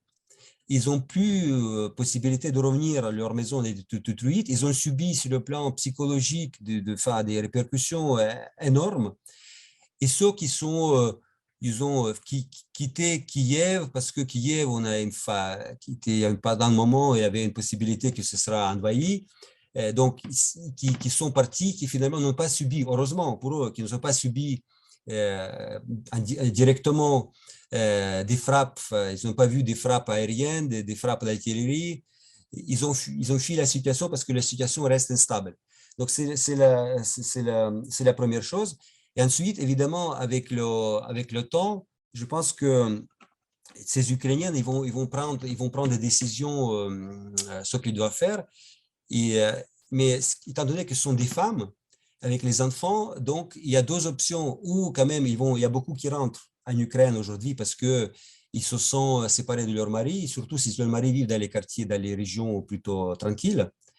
Parce que c'est les maris ils dépendaient toute leur vie de leur mari. Donc, ils ont, pour certaines Ukrainiennes, il est difficile d'imaginer qu'il n'a pas travaillé ou il faisait un travail d'appoint, il s'appuyait sur son mari, et aujourd'hui, il doit se débrouiller toute seule. Avec toute l'aide que la France peut apporter, que vous pourrez apporter, c'est un petit peu difficile pour certaines personnes de dire aujourd'hui, je vais me débrouiller, je vais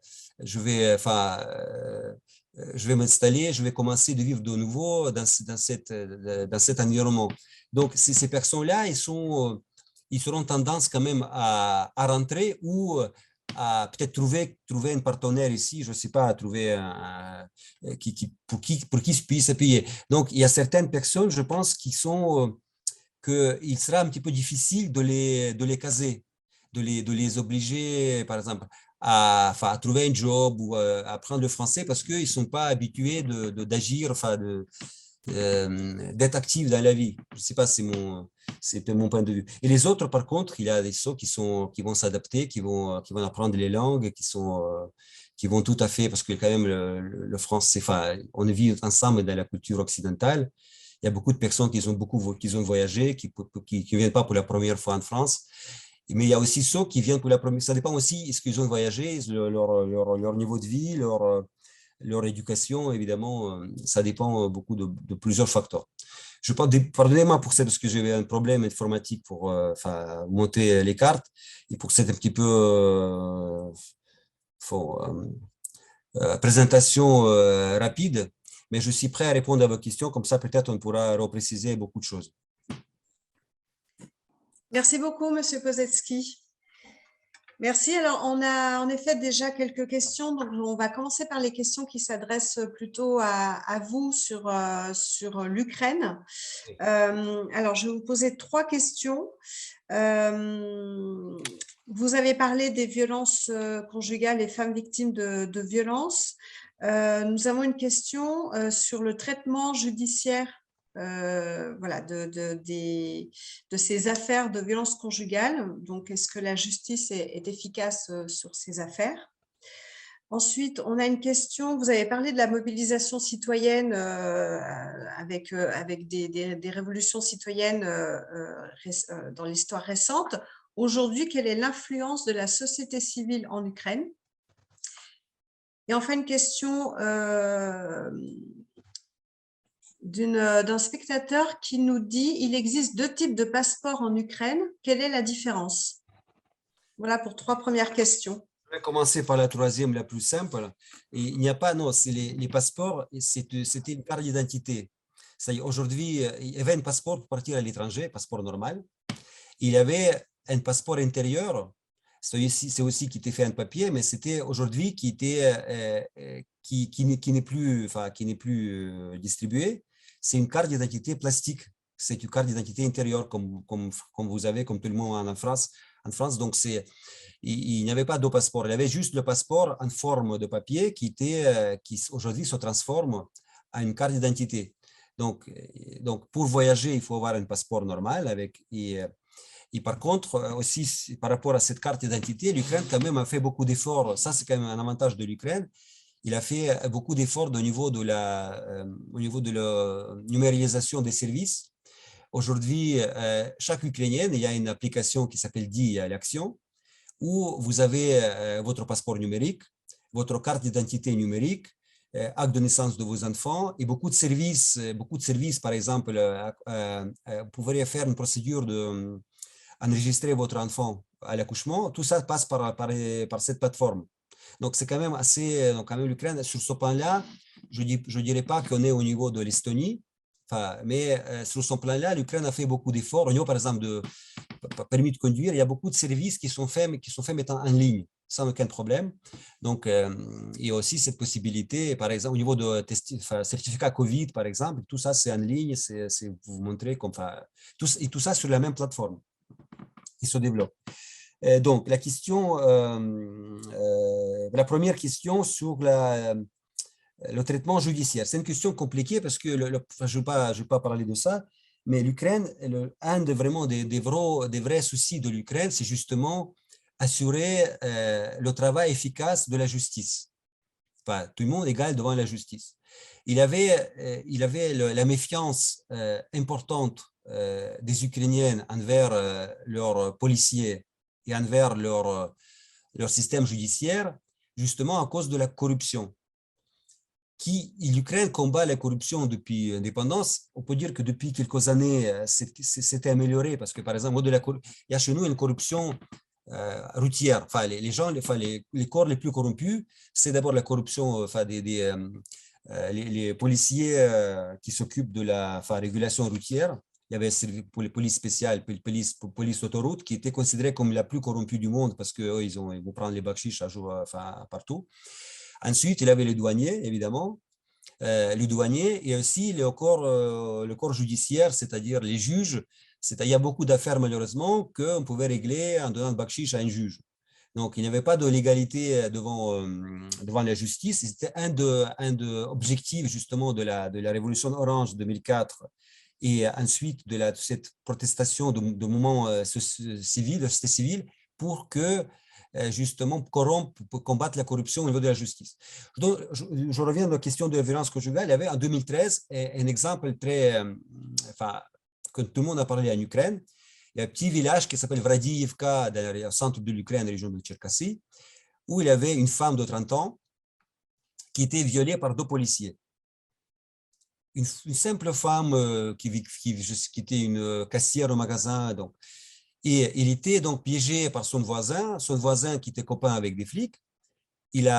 Son voisin, donc, il a transporté dans la voiture dans un endroit à la forêt. Et les flics l'attendaient et les 2 flics de le commissariat local, ils ont violé. C'est ce qui nous considérait comme, pour n'importe qui, comme quelque chose d'extraordinaire. Et donc, les villageois, quand ils ont découvert ce fait-là, évidemment, ils sont venus au commissariat et ils ont failli presque à brûler le commissariat. Donc, finalement, le commissaire, qu'au début, il voulait cette affaire, donc régler cette affaire tranquillou, il n'a pas pu. Donc, finalement, ces flics ont été jugés. Il y avait donc la police des polices qui est venue, qui est intervenue, qui a arrêté ces flics-là. Mais seulement, c'est à cause de la pression de la population locale. Après, la télévision est venue, toute la presse a parlé de cette affaire. Mais cette affaire, un petit peu, ça a montré l'exemple des problèmes fondamentaux de l'existence de l'appareil judiciaire ukrainien. c'est-à-dire c'est-à-dire la femme violée par des policiers. Ensuite, par rapport à la législation en tant que telle, l'Ukraine a fait des efforts, il y avait eu 2 lois qui ont été adoptées, qui ont augmenté la peine pour des violences conjugales. Jusqu'à maintenant, c'est jusqu'à 5 ans de prison.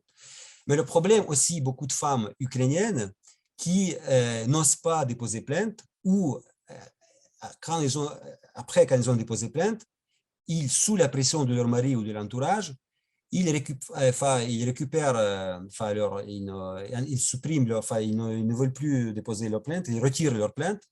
Parce qu'en Ukraine, la législation prévoit, c'est vraiment bête, mais c'est comme ça, dans n'importe quelle affaire, si la victime retire sa plainte, l'affaire est classée. Donc, c'est très facile. Donc, vous êtes, c'est à tous les niveaux. Par exemple, vous êtes victime, quelqu'un, votre voisin, n'importe qui, vous avez battu dans la rue, de nuit, vous êtes victime de la violence de quelqu'un.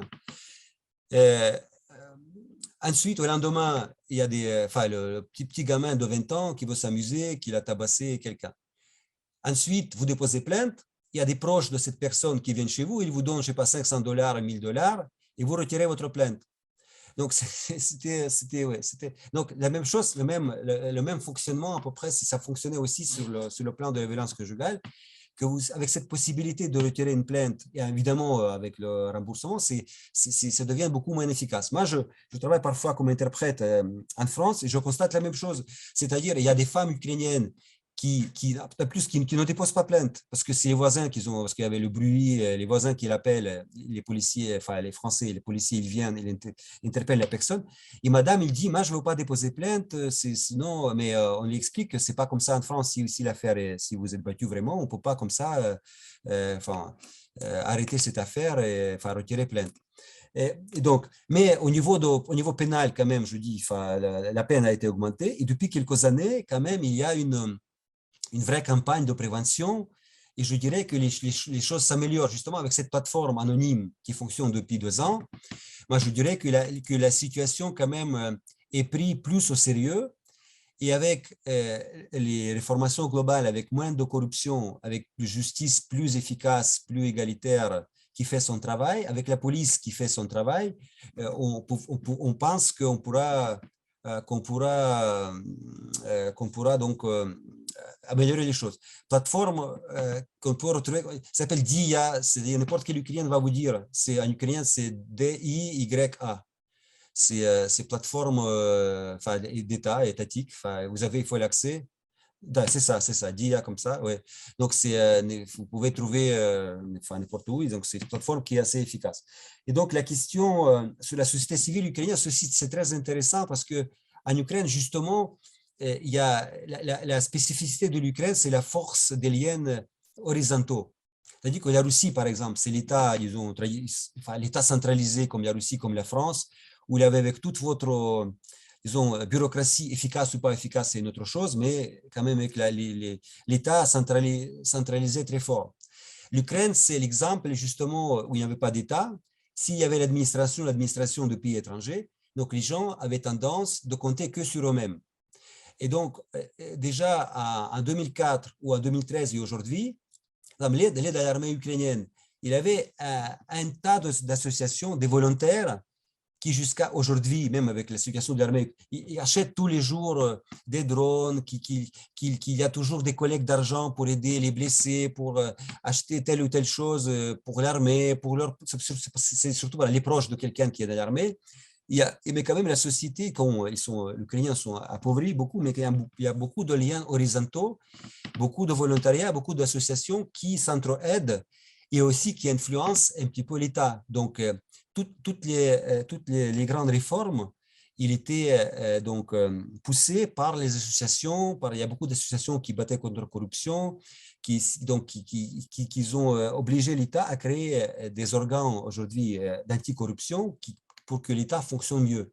Donc, sur ce plan-là, l'Ukraine, quand même, c'est un exemple, moi, je trouve très réussi de la mobilisation de la société civile. Évidemment, c'est pas tout le monde qui est mobilisé, mais quand même, si vous avez 20% de la population à peu près qui active, donc quand même, ça peut changer beaucoup de choses. Bon, je pense que si vous avez d'autres questions. Oui, alors, on a aussi des questions plus sur les démarches administratives sur les Ukrainiens actuellement en France, donc elles s'adresseront plus à nos collègues de la direction intégration. Je laisserai Sonia les poser juste après ces deux questions que je voulais poser à vous, Monsieur Poselski, parce que on a deux questions sur le même sujet, sur des risques de prostitution de femmes victimes de réseaux de traite. Donc, est-ce qu'on observe avec ces déplacements depuis le début de la guerre des phénomènes, voilà, des vulnérabilités, des possibilités d'être victime de réseaux de traite des êtres humains et notamment de prostitution des femmes et des enfants? Voilà. Et ce problème existe depuis longtemps. C'est-à-dire à l'Ukraine, la prostitution, officiellement, elle est interdite. Okay. Mais depuis l'indépendance, c'était disons, le business couvert par la police, par les flics corrompus. C'est-à-dire il y avait des maisons closes, des bordels avec des filles que la police connaissait évidemment leur adresse et c'était les responsables de ces établissements ou c'était l'ancien flic ou ces gens-là qui ont donné qui partageaient certains montants avec les flics. Évidemment, après, pour leurs statistiques, quand quelqu'un refusait de payer, donc on a vu un reportage où la police ils viennent et arrête tout le monde, etc. Par rapport au réseau, ici, ça existe depuis ça existait et ça existe parce que justement aussi, en travaillant comme interprète pour la police, notamment à Paris, j'ai participé à plusieurs opérations de démantèlement des réseaux de prostitution qui sont en France. Et ça, c'est très bien organisé. C'est plutôt d'ailleurs la mafia, on peut dire mafia russo-ukrainienne, parce que bon, ces gens-là, ils se connaissent depuis longtemps, donc eux, justement, c'est leur business.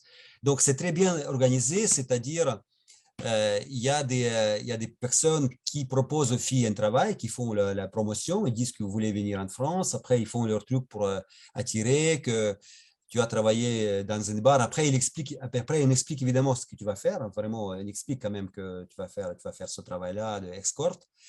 Et après, il y a des possibilités en Ukraine ou en Russie de faire les photos, ils font de très belles photos, on prépare, on fait le portfolio, le dossier avec des belles photos, on met sur l'annonce, il y a des gens qui gèrent, il y a toutes ils annoncent certains réseaux, ils créent leur propre site internet avec les photos de filles, il y a l'opératrice qui gère ça par téléphone, qui se trouve, je ne sais pas, en Espagne, en Angleterre, donc c'est vraiment très bien organisé.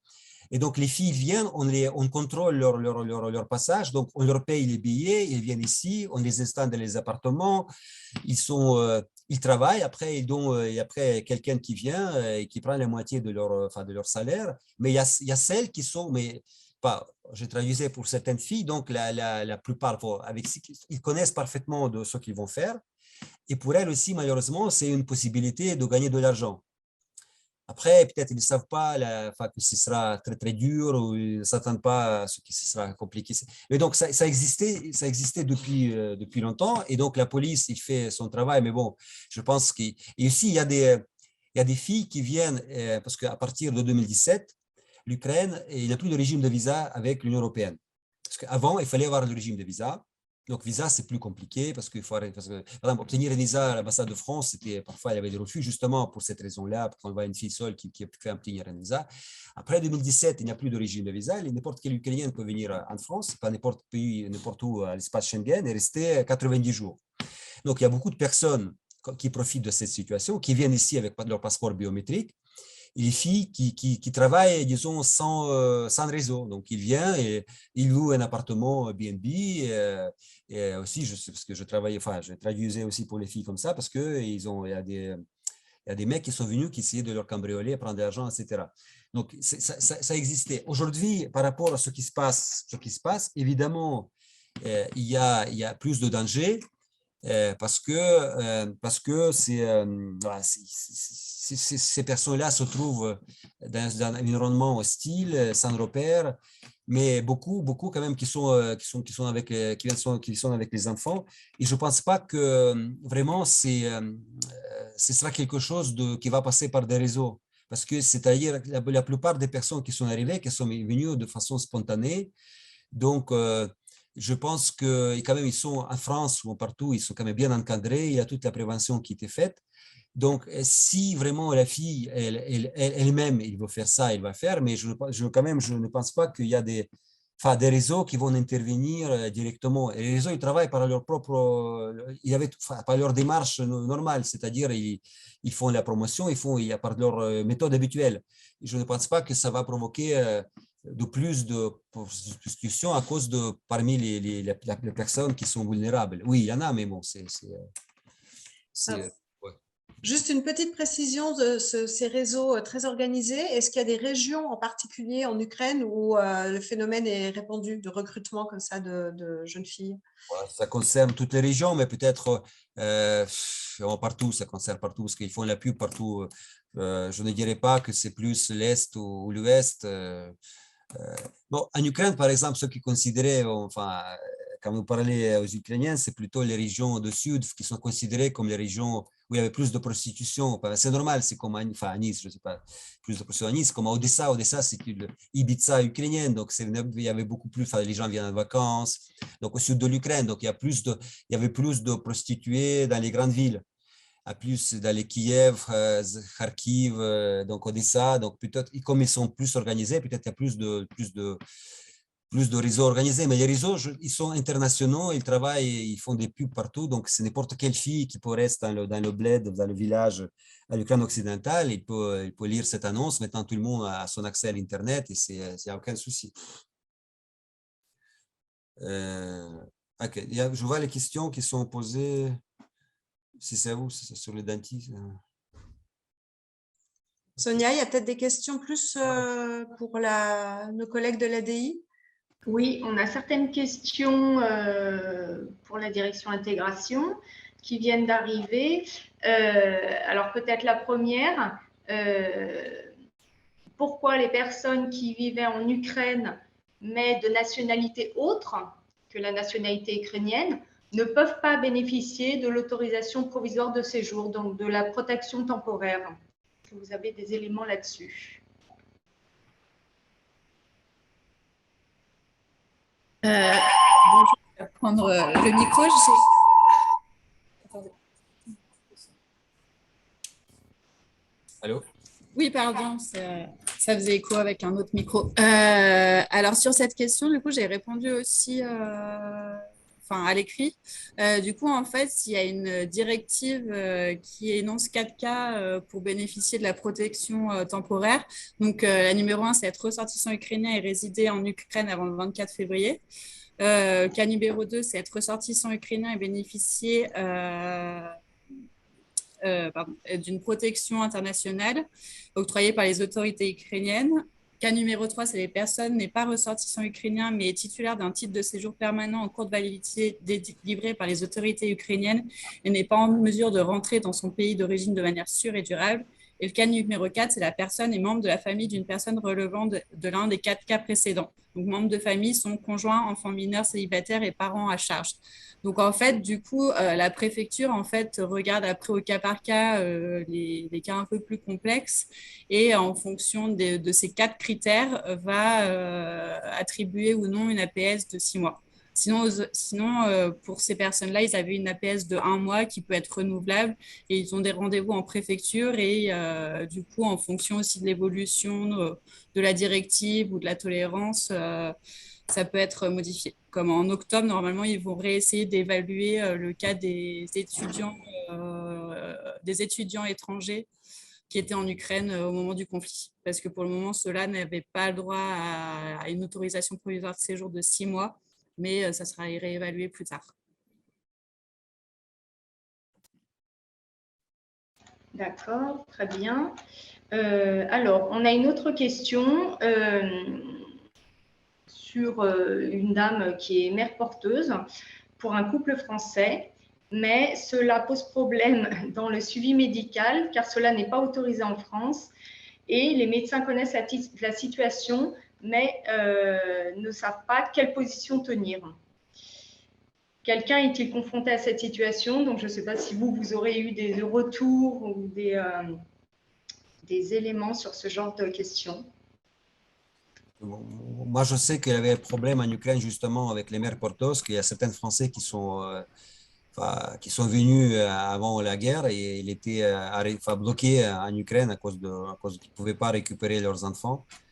Et effectivement, c'est un souci législatif parce que peut pas, ouais, parce que l'ambassade de France a prévenu plusieurs fois que c'est impossible malheureusement.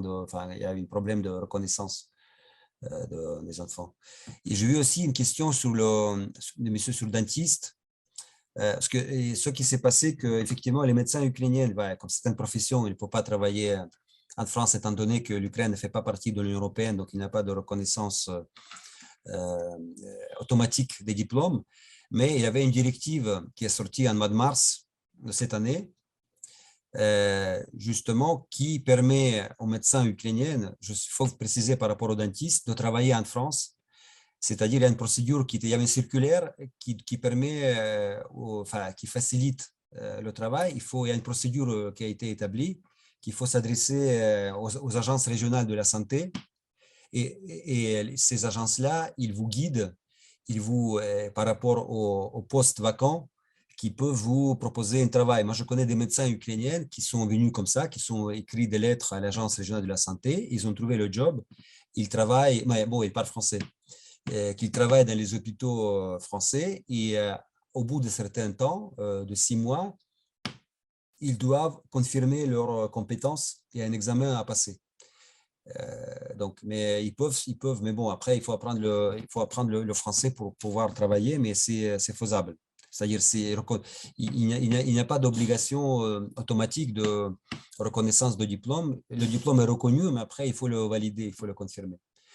Et concernant juste une aide psychologique, c'est effectivement, c'est aussi un problème qui hérite un petit peu de l'époque soviétique, parce qu'à l'époque soviétique, la psychiatrie n'était pas vue, était vue de mauvais œil, parce qu'à l'époque soviétique, il y avait beaucoup de dissidents et beaucoup de personnes qui étaient incarcérées dans les hôpitaux psychiatriques c'était la psychiatrie soviétique était connue par ses donc abus sur les personnes saines et sauf esprit.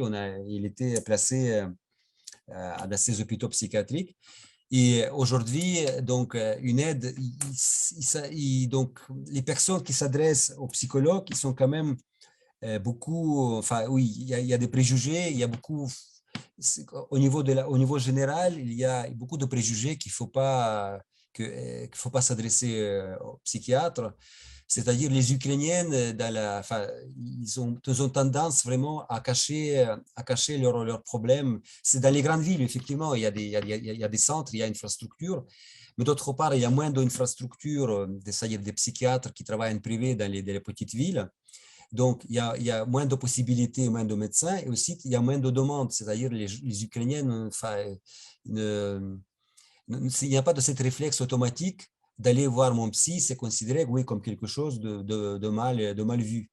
Et aussi, même par rapport je dirais, les Français sont les champions par rapport à la prise de tous les médicaments. Les Ukrainiennes, oui, il y a beaucoup moins de prix d'aide médicale et c'est moins développé. Et effectivement, il y a un problème d'obliger, d'expliquer que quand tu as besoin d'une aide psychiatrique, c'est normal de s'adresser au psychologue, au psychiatre. Merci. En effet, il y avait une question, alors je l'ai dit oralement pour ceux qui ne l'ont pas vu dans le chat, c'était le fait d'avoir des personnes traumatisées qui ne veulent pas d'aide psy. Et voilà, donc monsieur, vous nous avez répondu sur cette particularité culturelle aussi.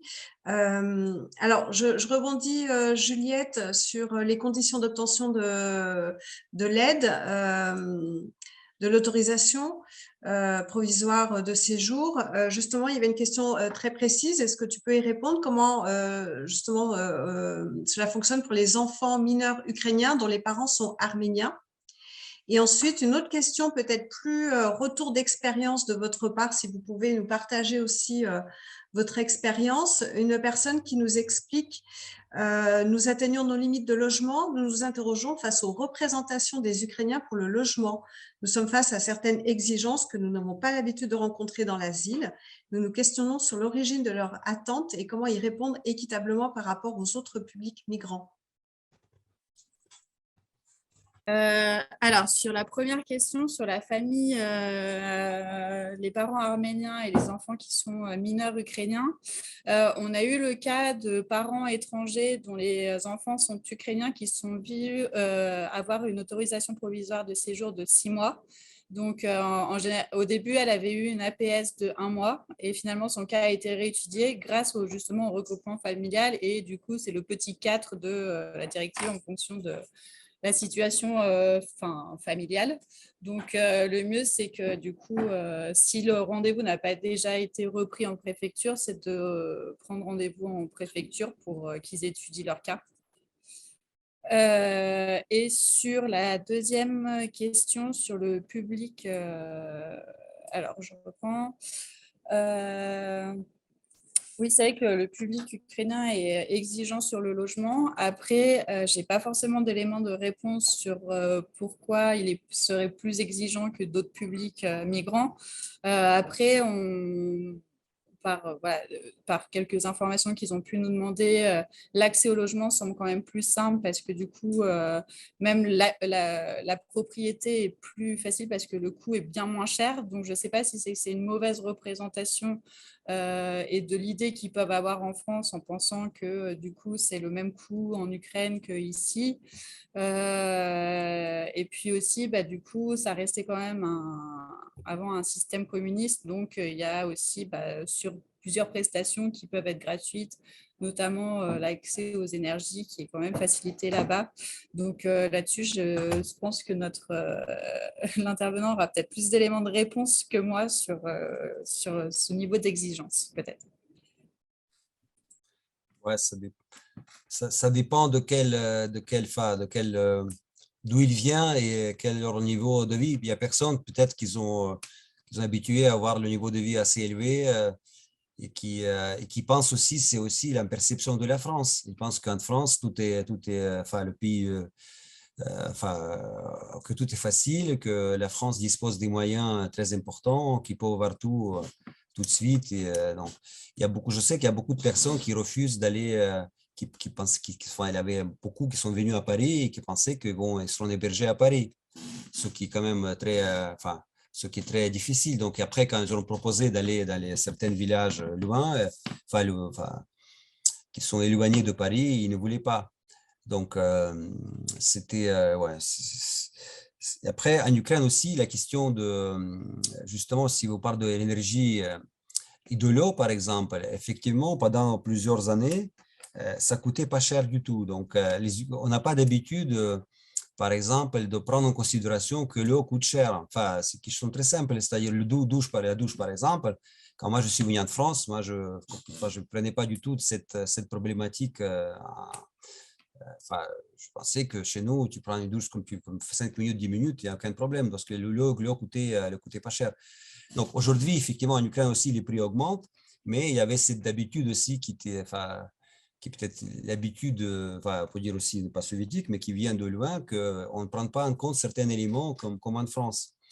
Et il y a des personnes qui ont effectivement les exigences très importantes, surtout ceux qui sont, ça dépend, où ils ont le niveau de vie assez élevé, ou ceux qui ne sont jamais venus à l'étranger, qui ne peuvent pas évaluer de manière objective ce qu'ils peuvent avoir. Et en plus, il y a aussi une autre spécificité ukrainienne. Je dirais que les gens exprès, comme notre État n'est pas efficace, donc exprès, ils demandent beaucoup plus pour pouvoir avoir moins, parce qu'ils savent que ça. Donc, il y a des gens ceux qui par exemple choquent beaucoup de Français que je connais par rapport à certaines démarches ukrainiennes qui sont trop exigeantes dans le sens qui vous demandent vraiment tout de suite, d'abord, qui formulent leurs exigences de manière directe, très directe, pas comme sans.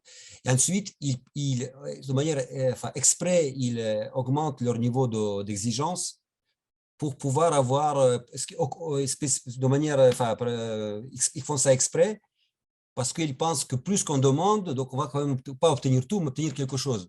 Donc c'est aussi, c'est quelque chose qui aussi pour moi, ça caractérise peut-être plutôt, je dis pas, je veux pas donner, plutôt la population qui vient de l'Est ukrainien, qui s'était qui était enfin, un combat permanent avec l'administration. Donc, quand vous menez combat permanent, vous êtes toujours à une position de combat. Donc, vous venez en France, vous pensez que quelqu'un vous doit quelque chose, donc votre niveau d'exigence est très élevé et vous êtes quoi, trop exigeante. Et enfin, les gens, parfois, ils ne veulent pas comprendre que, effectivement, que, enfin, c'est comme ça. Tu ne peux pas avoir ça parce que c'est comme ça. Je ne sais pas si j'ai répondu à votre question, mais… Si, c'est très intéressant. Logiquement, je vois qu'il y a beaucoup de gens, parce que nous, on organise des visites des hôpitaux. Il y a parfois des gens qui nous demandent des choses que tu l'expliques tranquillement que ce n'est pas possible, mais il y a toujours cette demande. Enfin, après, il y a toujours aussi derrière que vous voulez nous mentir, vous ne dites pas la vérité, que quelqu'un essaye de vous avoir, par exemple. Donc, il y a aussi certaines personnes qui pensent comme ça, mais parce que la vie est beaucoup plus dure en Ukraine qu'en France. Donc, il y a pas de, D'accord. Ouais, c'est cette façon de voir les choses. Alors, on a encore des questions. Alors, avant de passer sur les questions plus prospectives, je dirais, sur le conflit, sur envisager l'avenir, des questions beaucoup plus concrètes sur le quotidien et les us et coutumes, les habitudes. On a une question, comment les parents s'occupent des enfants et des adolescents? Est-ce qu'il y a des différences culturelles, alors j'imagine avec la France, au niveau des responsabilités des soins quotidiens, l'accompagnement des personnes fragiles? Et une autre question très concrète pour envisager la rentrée scolaire, on nous demande si en Ukraine, il y a aussi un carnet de vaccination obligatoire. Oui, il y avait un carnet de vaccination obligatoire, mais il y a une petite différenciation avec la France. Il y a, je ne sais pas, j'ai oublié le nombre de vaccins, parce qu'il y a certains vaccins qui ne sont pas obligatoires en Ukraine, qui sont obligatoires en France.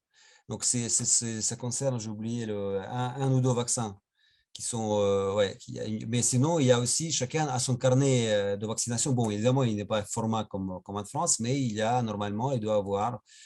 Ben après, la question, est-ce qu'ils ont pu prendre avec eux ce carnet de vaccination? Mais normalement, le médecin traitant, il peut aussi, s'il reste en Ukraine, il peut aider de restituer la vaccination. Donc, par rapport aux vaccinations, il y avait aussi le problème de l'Ukraine, qu'il y a certaines personnes, enfin, certains parents refusaient la vaccination, parce qu'en Ukraine, la vaccination venait de l'Inde. Il y avait des cas qui étaient diffusés à la télé, quelques cas des problèmes après la vaccination. Donc, il y avait aussi en Ukraine un petit peu plus qu'en France. Je pense qu'il y a certains préjugés par rapport aux vaccinations, mais les vaccinations étaient quand même obligatoires et normalement, il y a toujours, ils peuvent restituer leur… Mais après, juste, il faut expliquer aux médecins français que ce vaccin, j'ai oublié le nom de vaccin, qui n'est pas été validé, C'est peut-être l'hépatite B, non, qui est devenue obligatoire récemment? Non, l'hépatite B, justement, est obligatoire en Ukraine. Il faut que par rapport aux questions adolescents, c'est comme partout. C'est aussi la question problématique de la société traditionnelle. C'est plutôt les femmes qui s'occupaient des enfants. Les hommes, chez nous, est quand même beaucoup moins présent. En généralité, en globalité, l'homme ukrainien est beaucoup moins, disons, investi dans sa façon de voir les choses, investi dans l'éducation des enfants. Donc, parce que lui, il travaille et les femmes acceptent cela. Donc, par rapport aux tâches domestiques, par exemple, c'était tout à fait normal. Enfin, je connais beaucoup d'hommes qui s'occupaient jamais de la cuisine, jamais dans leur vie. Donc, il va attendre sa femme qu'il vienne de travail et qu'il va lui préparer la cuisine, que lui, ne fait rien. Donc, et par rapport aux enfants, la même chose. Il y a beaucoup les hommes n'ont vraiment pas beaucoup investi dans l'éducation de leurs enfants, surtout les générations anciennes ou qui vivent peut-être dans les grandes villes, ou plutôt il y a des femmes qui réussissent bien leur carrière. Évidemment, je pense que c'est s'équilibre parce que bon, les femmes n'ont pas de temps de faire ça, mais c'était un petit peu tout à fait normal. Et après aussi, adolescents ukrainiens, ils sont comme adolescents français. Ils sont tous dans leur smartphone. Donc, c'est vraiment, on est complètement ils sont complètement, enfin, c'est la même, moi je trouve que c'est la même chose, ils jouent, enfin, ils passent leur temps avec, en jouant sous les jeux, donc parce que, bon, après ça dépend aussi, enfin, mais en principe, dans les grandes villes, il y a Internet partout, donc ils sont, il y a toujours les mêmes problématiques de les gérer en tant qu'adolescents, mais c'est plutôt aux femmes de, enfin, mais comme je dis, la juste spécificité que les hommes étaient beaucoup moins présents dans l'éducation des enfants. Encore, bon, qu'est-ce que… Oui, c'était pour les soins aussi aux personnes vulnérables, peut-être les personnes âgées. J'imagine que c'est un peu la même chose. Sont vulnérables, c'est-à-dire, c'est aussi complexe parce que en Ukraine, quand même, l'État n'avait pas de moyens. Donc, par exemple, au niveau des maisons de retraite, c'était vraiment, la plupart des maisons de retraite, c'était, enfin, qu'il était, c'est horrible.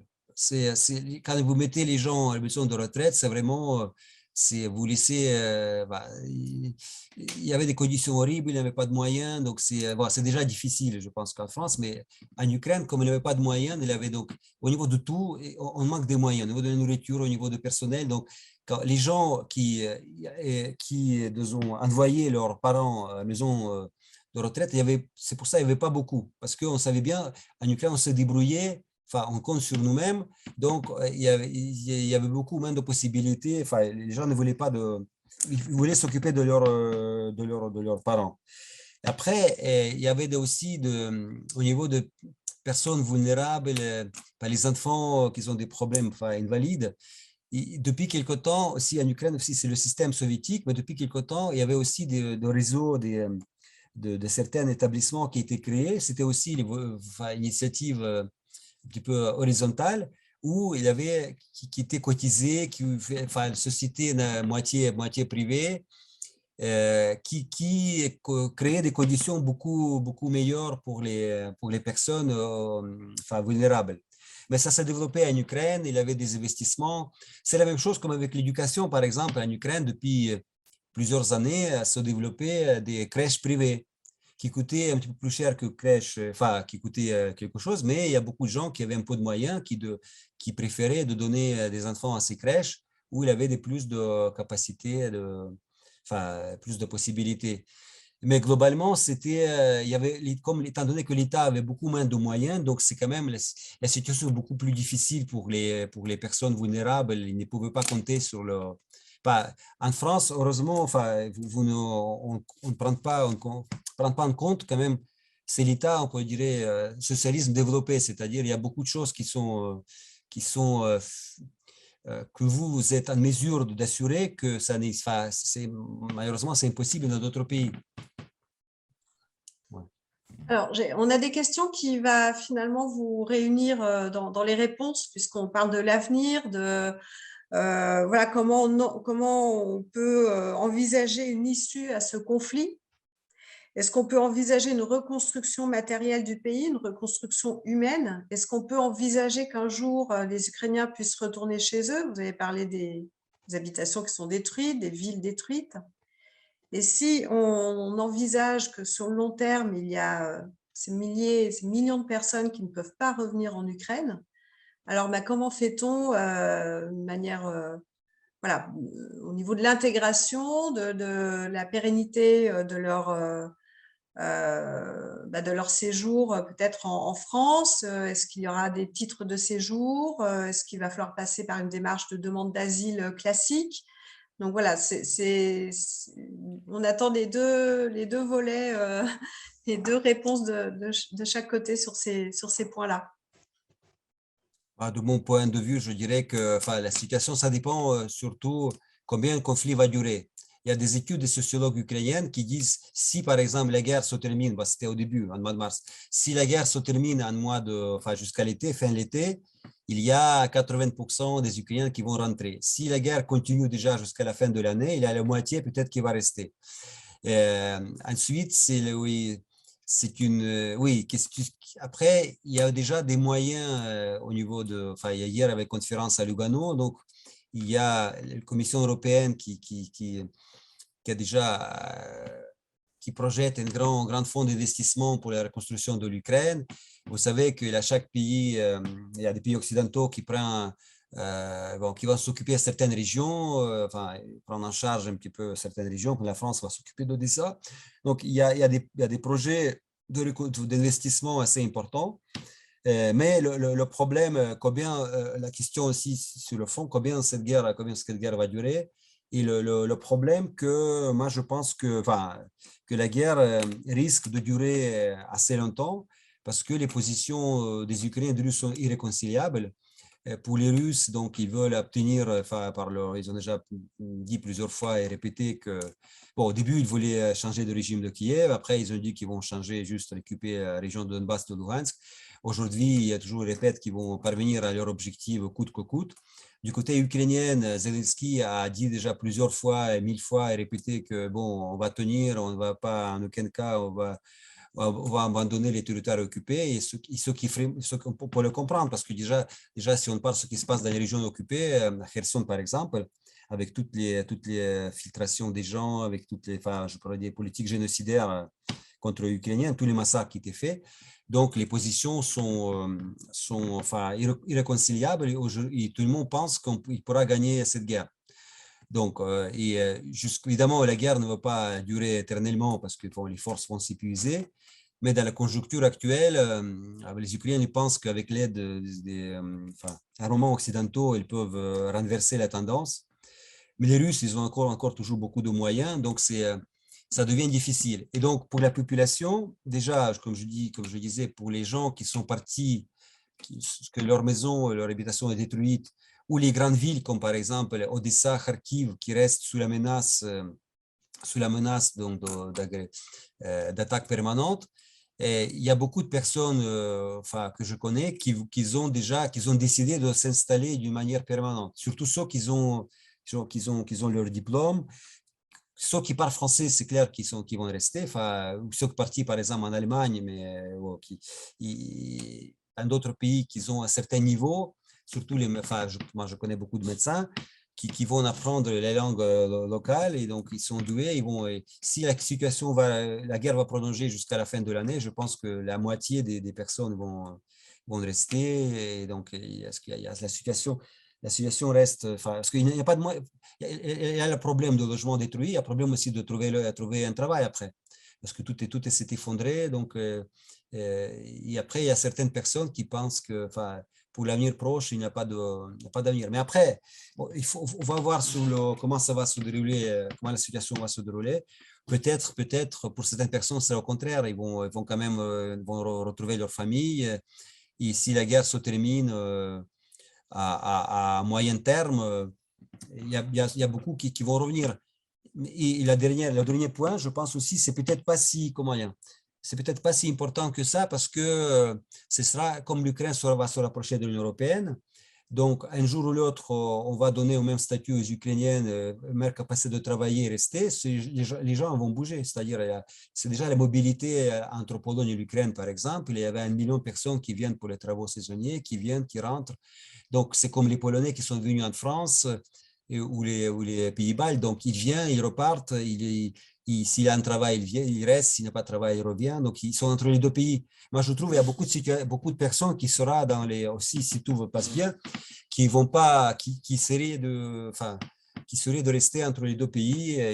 Bon, parce que c'est pas comme la immigration africaine ou asiatique où les gens qui viennent ici, qui n'ont plus de possibilité de revenir, ça coûte, c'est à 2 km, à deux vols, il n'y a plus d'avion, mais bon, c'est à 2 heures de vol, il y a des bus, donc je pense que quand même cette mobilité va permettre, ce sera beaucoup plus souple.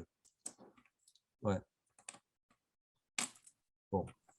Peut-être 2 mots du côté de Forum Réfugiés. Alors, on ne peut pas prédire non plus ce que fera l'État français en termes d'accueil des déplacés d'Ukraine, donc peut-être qui resteront si la situation perdure. En tout cas, ce qu'on peut dire, c'est qu'il est vraisemblable qu'ils auront une prolongation de leur autorisation provisoire de séjour dans les mois à venir, qu'il reste aussi tout à fait possible pour eux de déposer une demande d'asile. Alors après, les conditions d'obtention sont fixées par l'Office français de protection des réfugiés et des apatrides et puis la Cour nationale du droit d'asile. Donc, ça ne nous appartient pas de pouvoir dire si oui ou non il l'obtiendrait. Mais en tout cas, ça reste une possibilité. En termes d'accueil, ce qui a été mis en place par l'État perdure. Alors, ça se modifie un peu parce que l'hébergement collectif qui a été mis en place les premiers mois a vocation à laisser la place à davantage de logements mobilisés pour justement pérenniser leur accueil.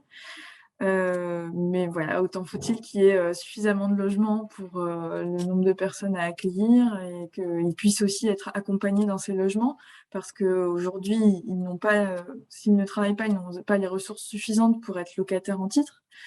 Et il reste aussi beaucoup de choses pour lesquelles il faut les accompagner, donc l'insertion professionnelle, l'apprentissage linguistique, l'intégration dans la société civile aussi, c'est tout notre rôle. Mais donc là encore, on est aussi dépendant des orientations de l'État sur ce que pourra donner l'accueil des Ukrainiens dans les prochains mois. C'est parfait. Merci beaucoup. C'était vraiment très agréable de pouvoir entendre à la fois Monsieur Poselski pour avoir une connaissance plus précise de l'Ukraine avec toute son histoire, ses particularités.